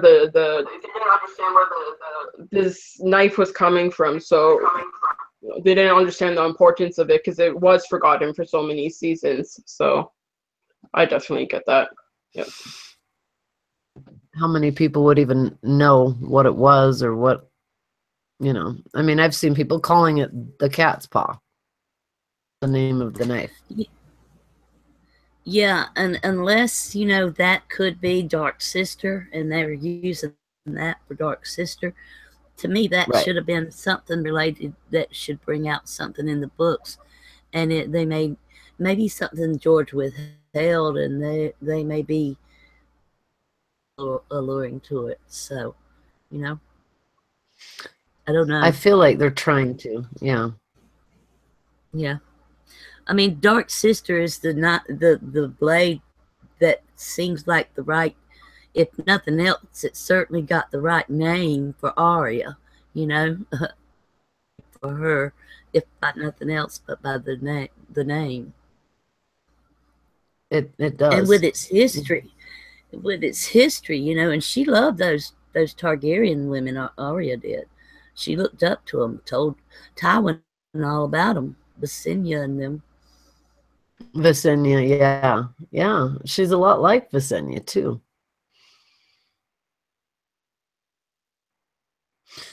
So they might be doing that as a way to tie up the whole thing, is having Jon and his two sisters. But that would mean Dany has to be given over to the others or killed. Well, Dany's going in childbirth. I mean, that's pretty obvious from everything. They've talked about her getting married, that she can't have kids the whole season. And they've just said it enough that they're making it pretty obvious that she's going to, of course, get pregnant next season. Or already got pregnant on the boat, you know. And I did think that was kind of weird there. But, I mean, they're making it too obvious in that respect. And if Dany gets pregnant, then with all of her, Tyrion, and Jon, all of them's mothers dying in childbirth, trying to have another, you know, well, maybe not in Tyrion's case, but in the other two, in Jon and Dany's case, both of them dying trying to have, then it makes you think that Dany's going to die in childbirth. And that It's true. That could be the Nisa sacrifice. Mm-hmm. That in itself. I'm sorry, go ahead. Producing an heir, it makes sense. That would be the Nisa. Yeah. Mm-hmm. Yeah, it's like there's a line in one of the, I think it's one of Quentin's chapters where Barristan, that says it's a different sort of sword play, you know. And that it's always going back to the sword having double meanings, and then, you know, the song of the swords, you know. Dalla talks about it when she's talking about naming the baby. It's brought up so much, you know, that it makes me almost wonder if it's going to be something like we're going to get a repeat of Aemon the Dragon Knight, maybe I Am Red Wine, all those Age of Heroes guys, you know, that Jon and Robb used to play and act like they were Florian the Fool, or, you know. I wonder how play, because I almost wonder if there's going to be an introduction of another, like an Aemon name, you know, kind of like they all have to come back and start to battle just like it happened before. Since it's so cyclical, it should happen, you know, a little like that. They're like reincarnation of the old heroes. That's kind of like what you're saying, that they should be reincarnated in this new generation. Yeah, I'm just trying to figure out like who would be whom and what it is that we're missing, because we're missing a lot, but always those things that happened in the first 4 seasons that I don't know if they're still remembering or using. So much happened that needs to be tied up, and I thought it would be in this season. But, you know, because I think that each character plays out a god. Each character plays out a mythological character and a historical figure or a literary figure. So they've each got three representations. So, you know, who would figure out who would play those different roles, you know, and there's got to be someone who shoots the dragon, not the Night's King, but you know, a warrior. Repeat of that kind of stuff. And I wonder if they're even going to do it. I wonder how much of it they'll do. That's the one thing that my sister always says. She's very adamant on it too. That my sister hasn't read the books either, chat. So she's very adamant that these people are the gods or previous figures, and I feel like I've always wanted to bring her on to explain herself properly, because she's saying exactly what Ashley's saying. This is like a reincarnated version of these people. Like Melisandre is actually playing out, like example lower, and Brienne is actually playing out an old god. Like it's very similar to that, right? Where like Gendry is playing out what's that guy? The Smith, right? In Greek mythology, I forget his name, but that these people are playing out these gods and these figures. So I agree with that. Yeah, that goes along with one. I've done one on that already. And just as Arya's going to be the stranger, I think, like you say, Gendry will be the Smith, and you know, each one, the father, maybe John, if he's going to becomes a father, or whoever. Who we got? Sansa. You know, but then you got Brienne. Where's Brienne fit in this? Because she's got to be in this Age of Heroes too. Is she the warrior? Is she the maid?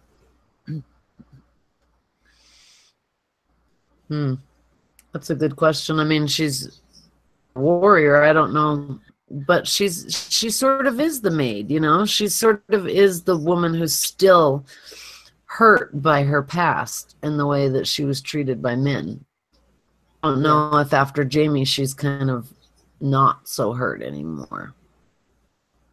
And as far as we know in the books and on the show anyway, she's still a virgin too. So exactly. As is the Hound. Yeah, the Hound is too.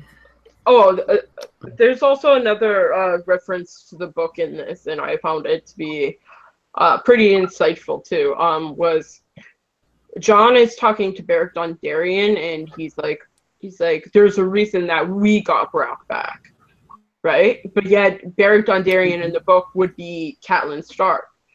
So clearly Cat has some importance, which George R. R. Martin is alluding to in the show. Like maybe he's only giving them X amount of information, like bulletins, and then that's it, right? So Cat definitely has something to do later on with Jon. What it is, we don't exactly know. I always thought that Cat would give the breath of life to Jon eventually to make up for all of the crap she put him through as a child. You know, I mean, I know that's pretty naive of me to think so, especially dealing with George R. R. Martin. But it's like it seems the way the show is going, keeping Beric alive this long, taking Beric above the wall. I doubt that Lady Stark, Catelyn, will be going beyond the wall in the same respect as Beric. But you don't know what's going to happen in the end. You still don't know what they did with the River Run to Edmure Tully. Arya didn't let him out, did she? Or did she not? They didn't show that. They didn't tie that in. That should have been tied up. You know, that's still out there in the wind. Yeah. I feel like, what was I going to say? Something about like Arya had done, it was the making up for Edmure. And I thought, oh no, we can't just Edmure and this whole thing, you know. A little odd that was left out the whole time. And there's another castle that's free. Eh? Yeah. Right, yeah. Yeah, right. Right, because Arya killed all the Freys. And now the actor that plays Edmure, he's a real big into the show The Outlanders. So he had another big season this year in Outlander, and more involved in Game of Thrones next season. I will say that much. And if you Yeah, I haven't think seen that's Outlander, check it out. It's a good show. yeah. I just started watching it. It is good. That's what's happening with the actress that plays Melisandre as well. She's doing a movie. She's with Jaime actually, but I just watched a movie with her in it, and it seems like she's working a lot. But I would like to have Melisandre in this season. Melisandre. Oh, And I think I'm sorry. I just want to say this before I forget it. If you get Amazon Prime, check out a show called Fortitude. I believe the guy playing Beric Dondarrion is actually in this show Fortitude. So it's about on the glacier, a town built on a glacier. So it's right up there with him. That was good, both season 1 and season 2. It just dawned on me who that guy, who Beric is, and that's where he's from. Is that show Fortitude? I think he's a great actor, isn't he? I really like him. Plexi said something really cool, and it's so funny because I was just going to do a video on this. Hephaestus in Greek mythology, or Vulcan in Roman mythology. They're the Lord of Light, really. I mean, they're the fire gods. So, and I've been looking a lot at Hephaestus, and it's interesting because it seems like, excuse me, it seems like from the last couple times I've listened to George R. R. Martin be interviewed, which was just this last month, I think in August, 2 different interviews. And he really keeps stressing the R'hllorians are based off of Zoroastrianism and the Cathars. And the Cathars are one of the most interesting parts of history and one of the most horrifying and sad. It was the very first crusade ever launched was against the Cathars. And it was because they believed in what they said teachings of love, of Jesus, maybe actually of Mary. And that I'm wondering if there isn't some kind of on here. I'm not going to say what I think because I want to do a video on it, who Melisandre might be, but interesting that there is this never more or less than 1,000 in Volantis that people have been talking about her probably bringing back to Westeros. So a lot like Knights Templar. And I wonder if it's because I've always seen the Knights Templar more like the Knights of the Vale, but I wonder if he's flipping things a little bit. And that would be interesting if they were the Knights Templar, because that would make her even more important to Jon than it seems. Well, if they got her going back to Volantis, then she certainly should be bringing. She should be bringing some Red Priests back with her, I would think. Yeah. I think is what she'll bring. But I don't see, that's what's so odd to me, is that Melisandre seems to be on her own terms. And the other Red Priests and Priestesses seem to be all for Dany, all for, all in the South. But Melisandre is the only one who lost his faith, but she's the only one that has her faith that's not preaching for Dany, which I find quite interesting. Yeah, there was a lot of references to Volantis and to Melisandre, right? Like you have the old daughter, you have the Black Walls, like that community that can only allow Valerians in who can link their descendant, like their ancestry back to the actual Valerians. Like there's so much stuff. Like so, if she's a part of this community, clearly she must know that she is Valerian.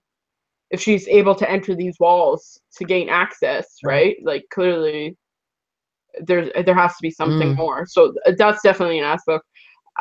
There was the part that I didn't understand about Melisandre is how does she know that Varys is gonna die? Like who would kill Varys? Like that's the one thing I really don't get. Like who is Varys really truly harmed? Like I don't really know. No, I don't either. Unless there's a strange thing with, I mean, he's so similar to Bloodraven in a lot of ways. So I wonder if there's something there. That's the only thing I can think of. You know, everything for the realm. On Varys, when she tells him that she's got to come back so that she can die in this strange land just like him, he looks shocked, and I'm thinking, you know, where else does he think he's going to go and die? He's been over here, what, over 20 years or so. Is he going to run from, you know, I mean, he just looks shocked that he's going to die, and he's going to die in Westeros of all places. I mean, that was kind of, you know, I mean, yeah, that's a shout out to all of us that Varys is going to die. Well, you know, Littlefinger's dead, so I guess, you know, Varys' time is short too. So anyway, that was one thing I felt kind of silly. Where else was he going to go to die? I wonder if he felt like he was always going to go back to Illyrio's and just live out his days in Essos. But, you know, I mean, it seems like after they placed the king, queen in the show on the throne, then his mission is done. Unless he's becomes her hand or her advisor, one of her advisors, like her master of whispers or something. I did find the part where he tells her, and he's honest, he tells her, you know, he's for the people and all this, which is consistent with what he's been saying the whole time. That when she told him that if you think I'm that you will stand here to my face and tell me this, and he promises he will, and of course she promises if he betrays her, she will burn him alive, you know, and he wouldn't expect anything less. But you know, that was kind of funny to me, you know, that they had that exchange. I like that, because it's the same with anybody in their life. If I'm not, you see that I'm doing something that it shouldn't be doing, or it's wrong, or something like that, let me know. Don't go telling everybody else. You know, come to me with your problems, with my problems concerning me. But she let him know right quick, like he messed up.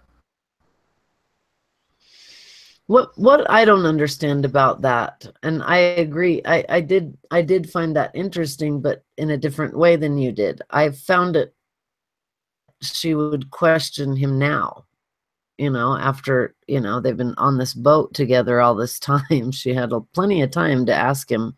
It just seemed like she was like mad that nobody was parade for coming back to Westeros or something, and going, our queen, you know, and that she was just, well, this is homecoming, and are you going to be loyal to me? It just seemed like she was kind of just going off on everybody. Yeah, but she was doing that. She was doing that. Maybe it was the rain. I don't know. I think that was the scene with the rain outside Dragonstone. But Well, yeah, that's she interesting did, too, and because yeah, it was a rainy day, and weather affects people's um, feelings the way they feel. Take my word for it. We just went through the hurricane, so we know. But yes, but yeah, I thought that whole thing was interesting. Then Melisandre shows up right after that. Isn't that when Melisandre shows up and starts talking about Jon Snow, the king in the north? And then, of course, Tyrion yeah, picks up on that. I enjoyed that scene with Melisandre and them finding out about it. Another thing I would have liked to have seen is when Tyrion and Bronn. I would have liked to have seen Tyrion explaining to Jaime walkers are true enough to get him to make him talk to Cersei about it. You know what I'm saying? I would have loved to have seen that exchange. Yeah, man, yeah, we got to. The dead are coming. No, there's no such thing. I would have enjoyed that too. right. That would have been nice. We could have gotten a little more information out of Melon and Varys in that scene. Yeah. I mean, it seems like she was definitely, you could tell, afraid to be around Davos and Jon because she had definitely done something wrong. And it's I don't know if this is something that they just decided to do so that they could give the um the book, no, not spoil the books, but to have go instead of really sticking with Jon. It seems like there has to be a huge reason why she's leaving. And, it seems like even if she was being threatened to be killed, that she would still hang around and watch and make sure everything was okay. But I guess maybe bringing this army might be save her from Jon's wrath, from Davos's request to have her killed. It was a pretty insane decision to burn Shireen. And so Plexi just made a cool idea here that maybe Mel sees King's blood in Varys, and that's why she was kind of, maybe the show's not doing a very good job with it, but that Varys does seem really afraid of burned or having anything else happen to him by magic. But at the same time, I keep thinking, I don't know if I believe him that he doesn't like magic. Well, I mean, we've Illyrio always. is a magi. I'm sorry. Go ahead. I'm sorry. Go ahead, Nan. Well, we've always thought that Varys is a Blackfire. Yeah, and that's why he shaves his head. I think I've got an echo, though I don't hear it now.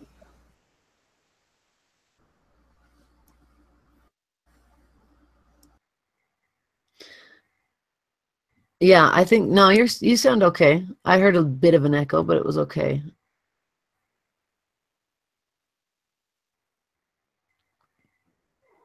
So, we had the Theon and Jon scene. What did you think of Theon altogether?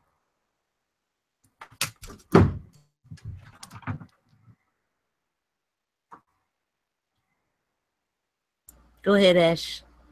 Steffi, go ahead. Theon,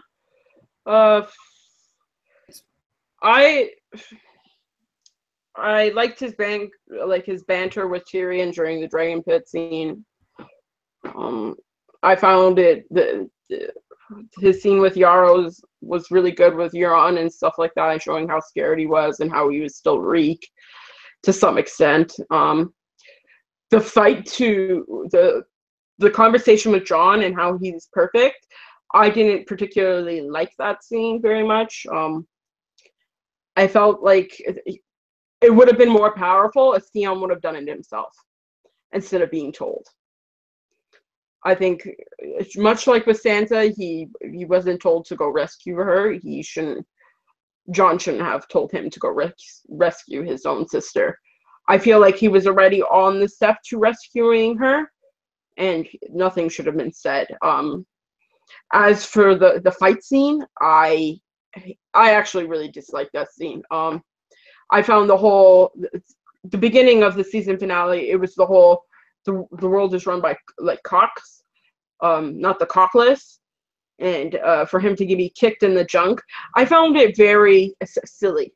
I feel like if Theon would have beat the shit out of that guy, just flat out, like just being himself and getting up and just going at it countless times without, like, if it was just a block, like a punch block, and then boom, like that's it, it would have been a lot better than him smiling while getting hit in the nether regions.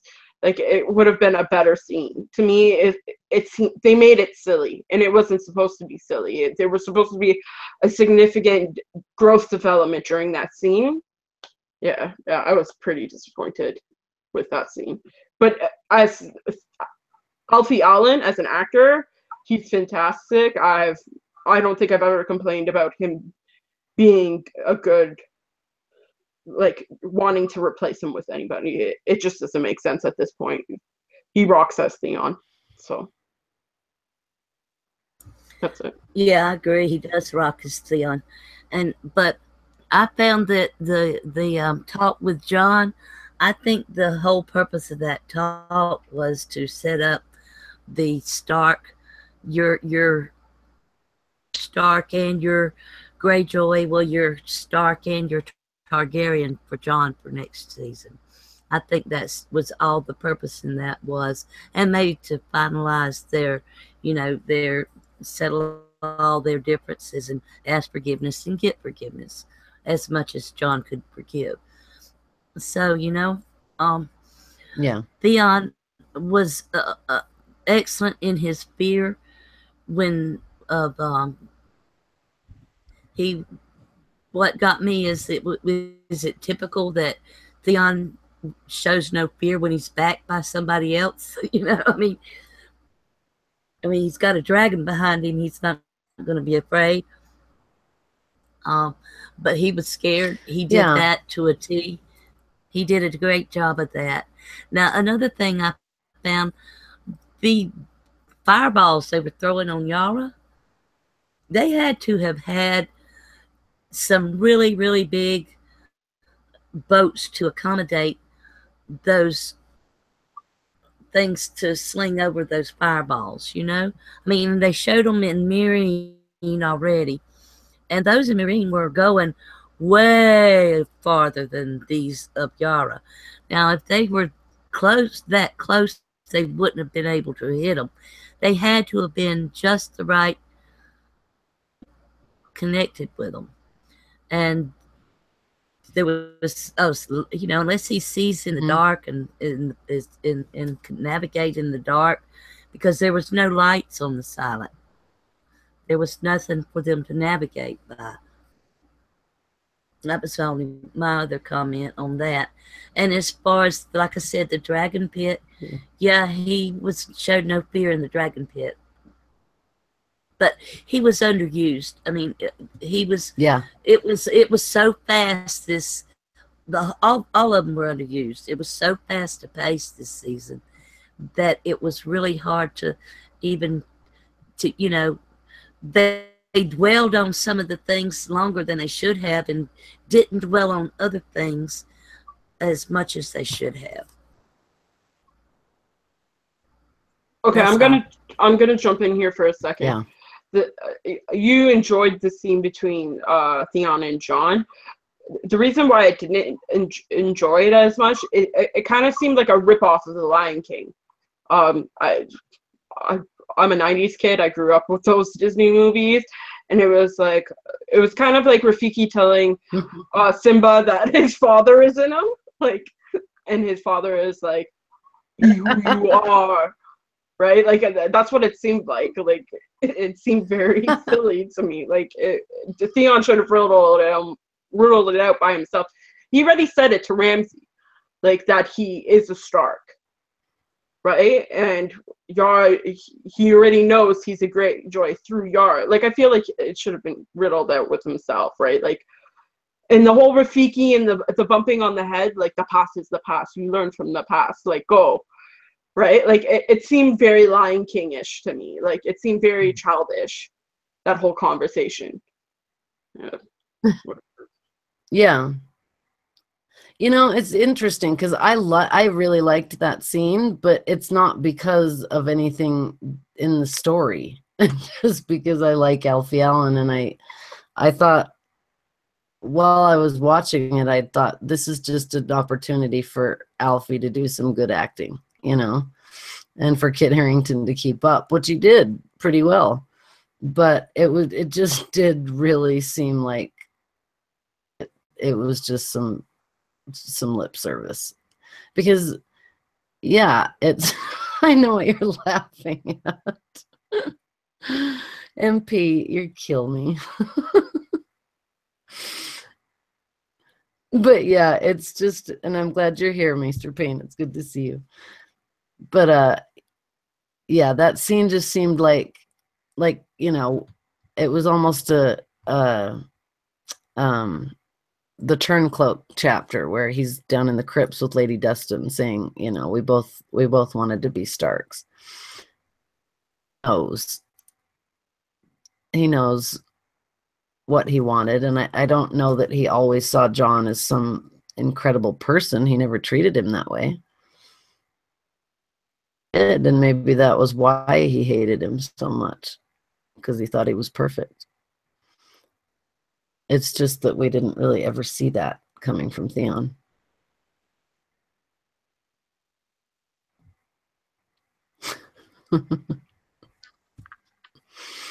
I haven't said anything good this whole episode. Okay, here are a few of my good things. I'll because I've ripped into this like this season so much. I feel so bad. I feel bad. I did give it a 7, people. Obviously, Cersei and Lena, like, bar none, like, that was like basically like half a point for me. I found the scene between Ilaria and Tyene really good. However, that's masked by the mama, that pathetic scene.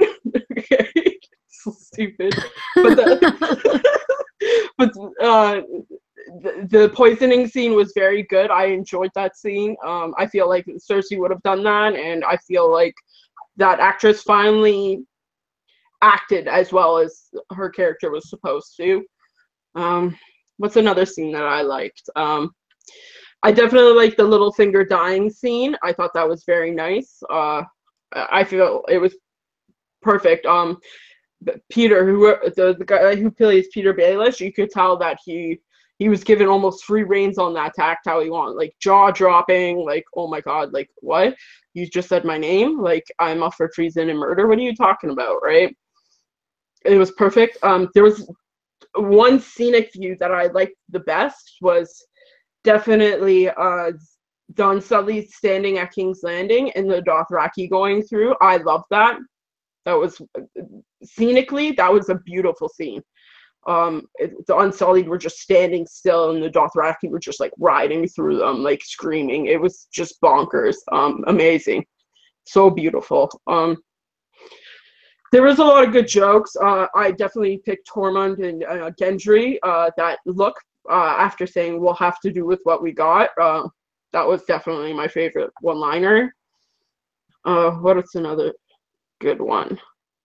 Oh, Jan Royce. I thought every single scene that guy was in, whoever that actor was, he did a perfect job. I had no problem with him at all this season. He was probably one of the best. I love that how Sansa was recognized as being the queen that she is, and that her intelligence was finally being released, and that she, despite being a slow learner, like she says, she does learn in the end, right? So she is still young compared to the other people who are gonna obviously get them killed, every single person. It's gonna be Sansa left in the end, obviously. Yeah. Who else? What else was a good scene? Jorah's grayscale. That was a good, where he's biting the leather belt. That was a good scene. You mentioned that earlier, Ash. What's another one? Olenna talking to Jaime about how she murdered Joffrey. That was amazing. She only told him after taking the poison. There's certain actors on the show that command like attention. Olenna and Nina are definitely the standout this season. Like that, like as soon as they start talking, you're like, oh my god, like what are they saying, right? Like you just tune everything out. Where with other people, you can kind of talk through the show almost. Yeah. How about you? What did you like about this season? Because we've been ripping it in. We've been making fun of this season so much. Really I know, we've been terrible. Actually, I loved the scene with Ilaria and Tyene. I really did. I thought that was beautiful. I thought they finally did a great job. Redeemed them, you know, at least, I mean, I couldn't stand the other two, so this Tyene was the one I liked anyway. So, you know, and Ilaria was just, she was never all that smart, you know? So I think her decision to kill Marcella was a pretty stupid thing to do. But it does follow the book where Illyrio has this conversation with, I think it's Tyrion, where he says to queen her is to kill her. And then he starts talking about the Prince of Pentos and how if he marries a woman and like it doesn't rain or something, they kill him and they reinstate a new Prince of Pentos. And so Tyrion goes, well, remind me never to be a Prince of Pentos. And it sort of reminded me of that, like, okay, this is why Marcella had to die, is because if she would have become queen, to queen her is to kill her. So I guess that was the intent with that. But I did like that scene a lot. I actually really felt for them. It was Brandon and Rickard too, in a way. It reminded me a lot of that. So that was cool. You know, I liked Alfie Allen so much, but that scene with Yara's captain, I don't remember his name. You're right. I did not like that. I just thought, he'd kill him in 2 punches. He'd kill him. So, you know, it was like, okay, how is he just like walking to the baptizes himself again, you know?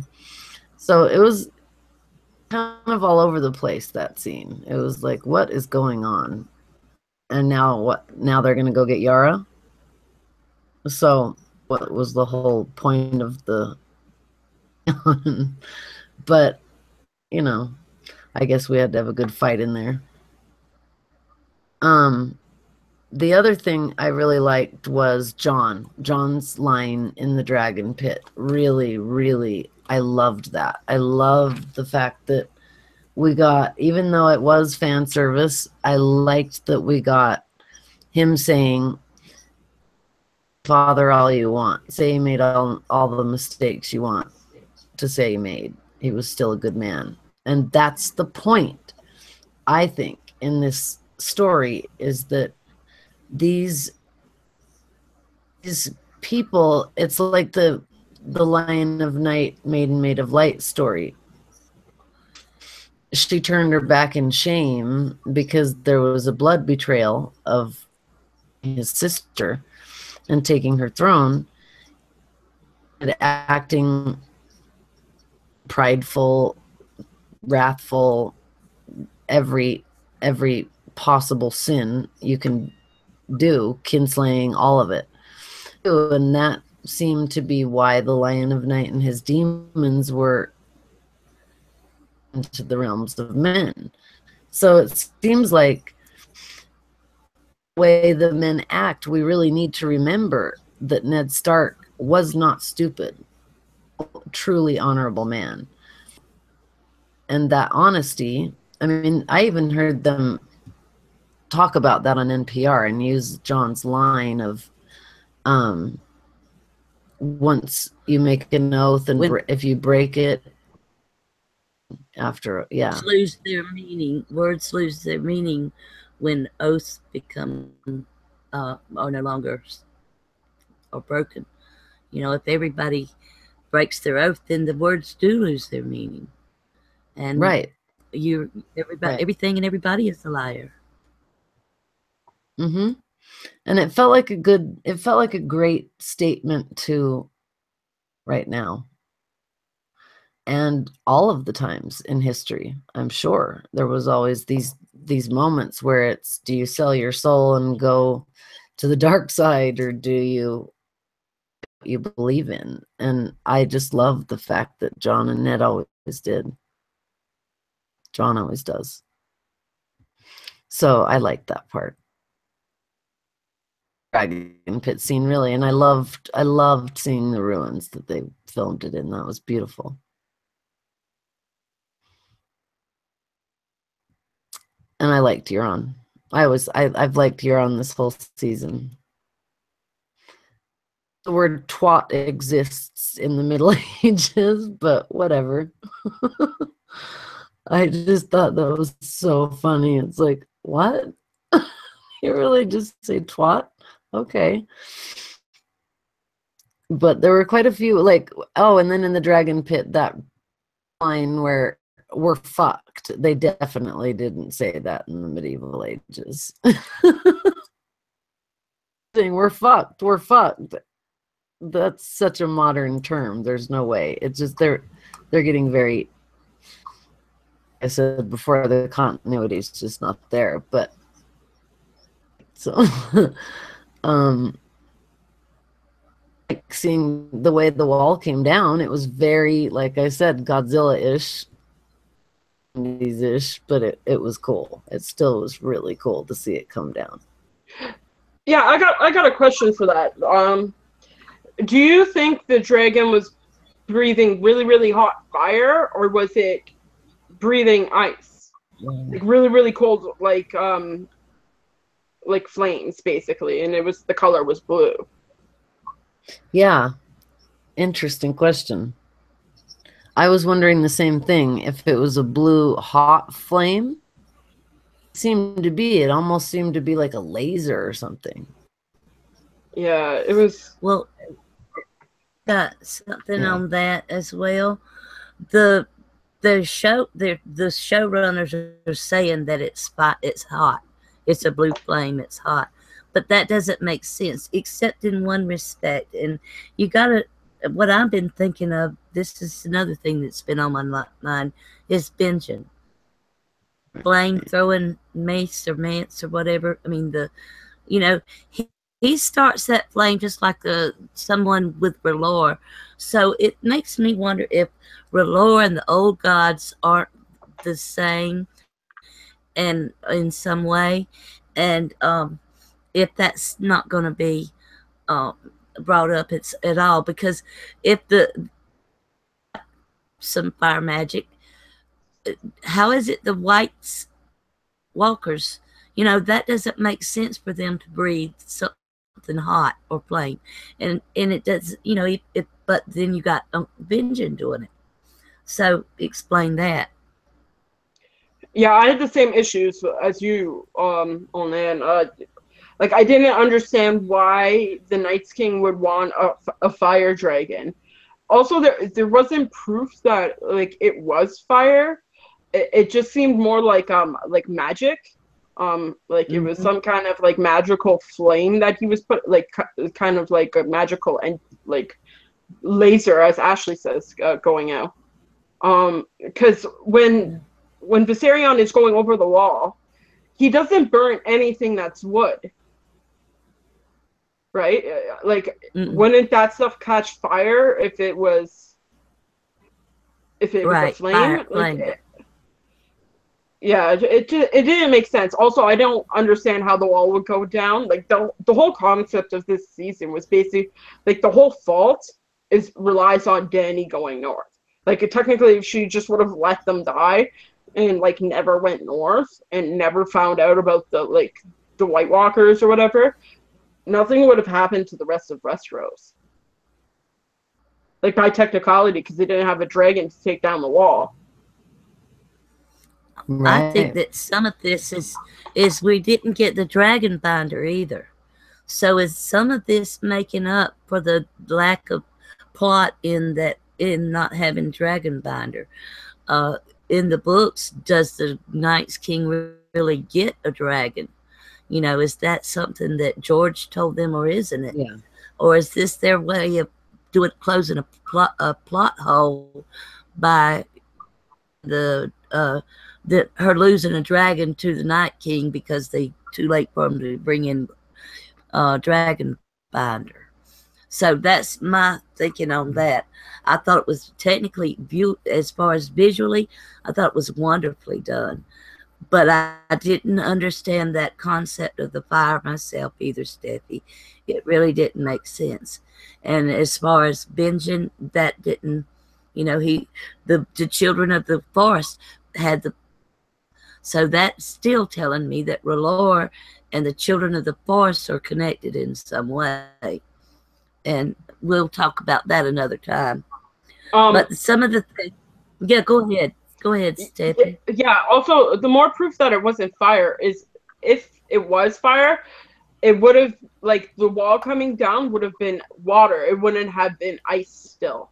Like, you know what I mean? Like, if you were to put a lighter up to an ice cube, it would have melted. So yeah. it doesn't make sense in that extent. As for the horn binder, right?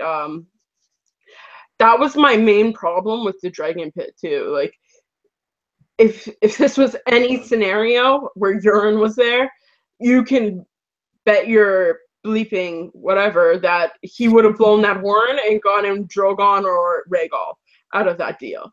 There was no way that Dany wasn't going to lose a dragon in that if Euron was there. He would have had someone else blow it. It wouldn't have mattered to him. So, yeah, that was one of my major problems with that scene. Like, it didn't make sense, right, from the book standpoint. I agree. I agree. And yeah, where did Benjen get that weapon from? Did he just, I guess? Well, see, that's what I've been saying. That's like the children of the forest. That's like the children of the forest and their fireballs. So the lore and the children of the forest have to be connected. I guess I can go on and tell you the things I liked. I really liked hold on, all of it. Before you interject, I want to say one more thing. Because we went off in lists of like the good things, so we'll let you do that too.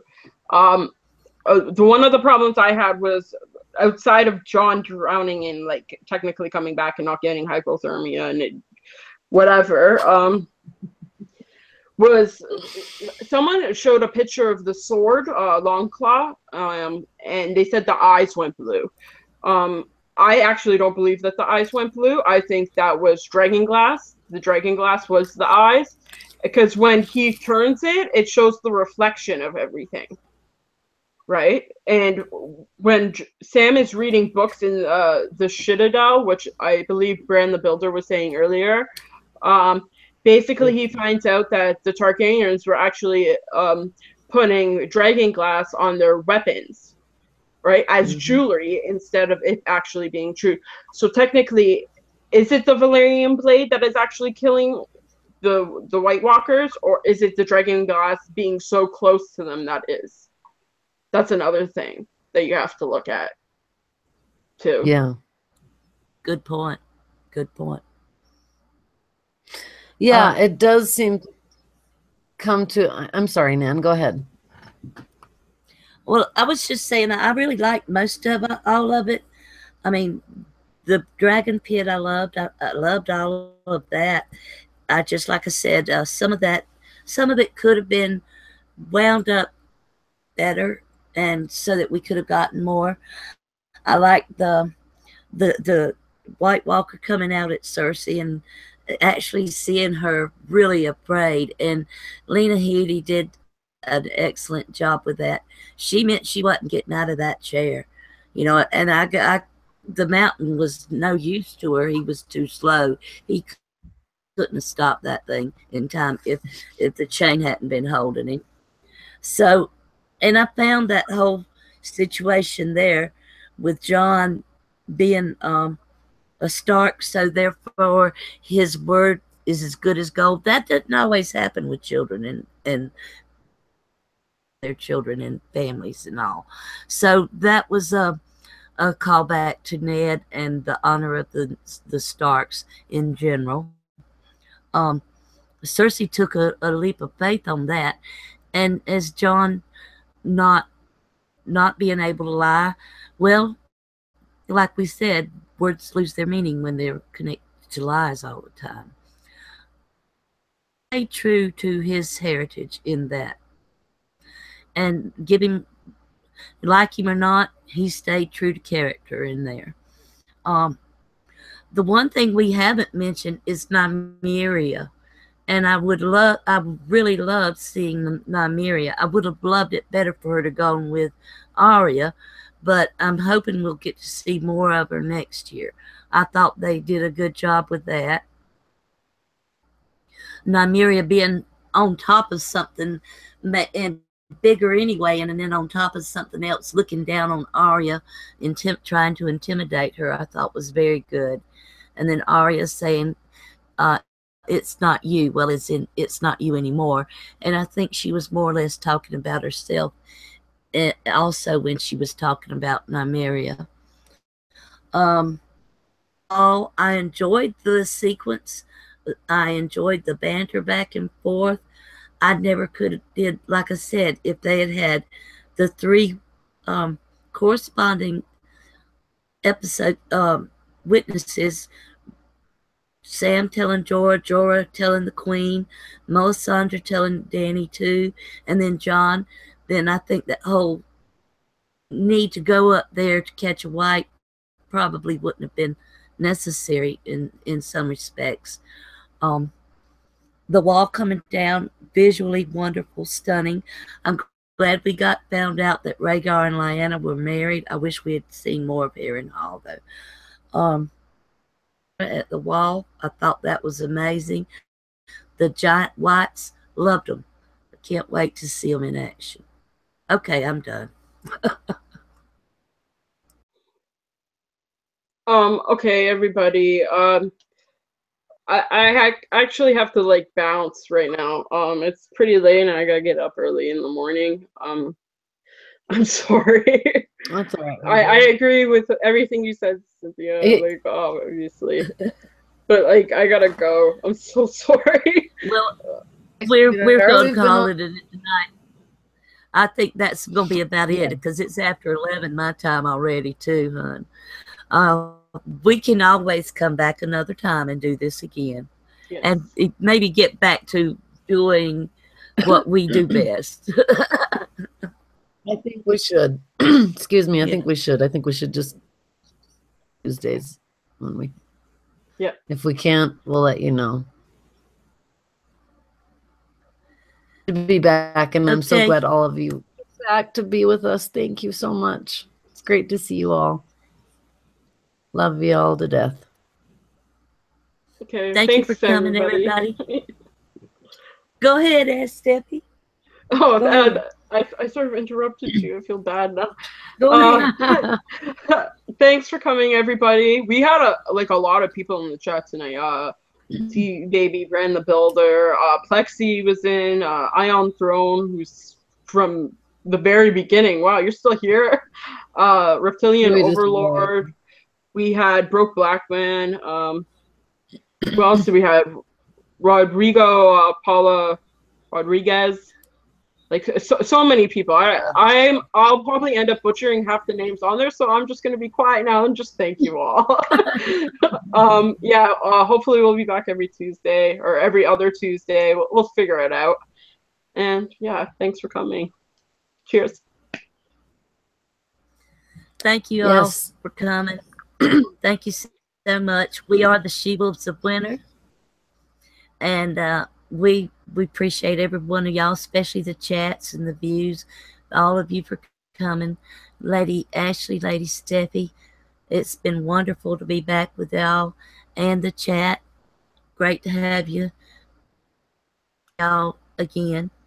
And Lady Ashley, I'll let you say your goodbyes. Thanks so much again, all of you, for being here. And I see that Eric just showed up. I want to say thanks for showing up. You're the best. And all of you just mentioned, and I hope we didn't miss anyone. You guys are the best. This chat is always so much fun. And it's so much fun to do this. So thanks again. And I'm Ashley, the Iron Underneath. Come check my channel out whenever you like. And it's fun. Well, Nan? Good night, everybody. We are the She-Wolves of Winter, and we will be back.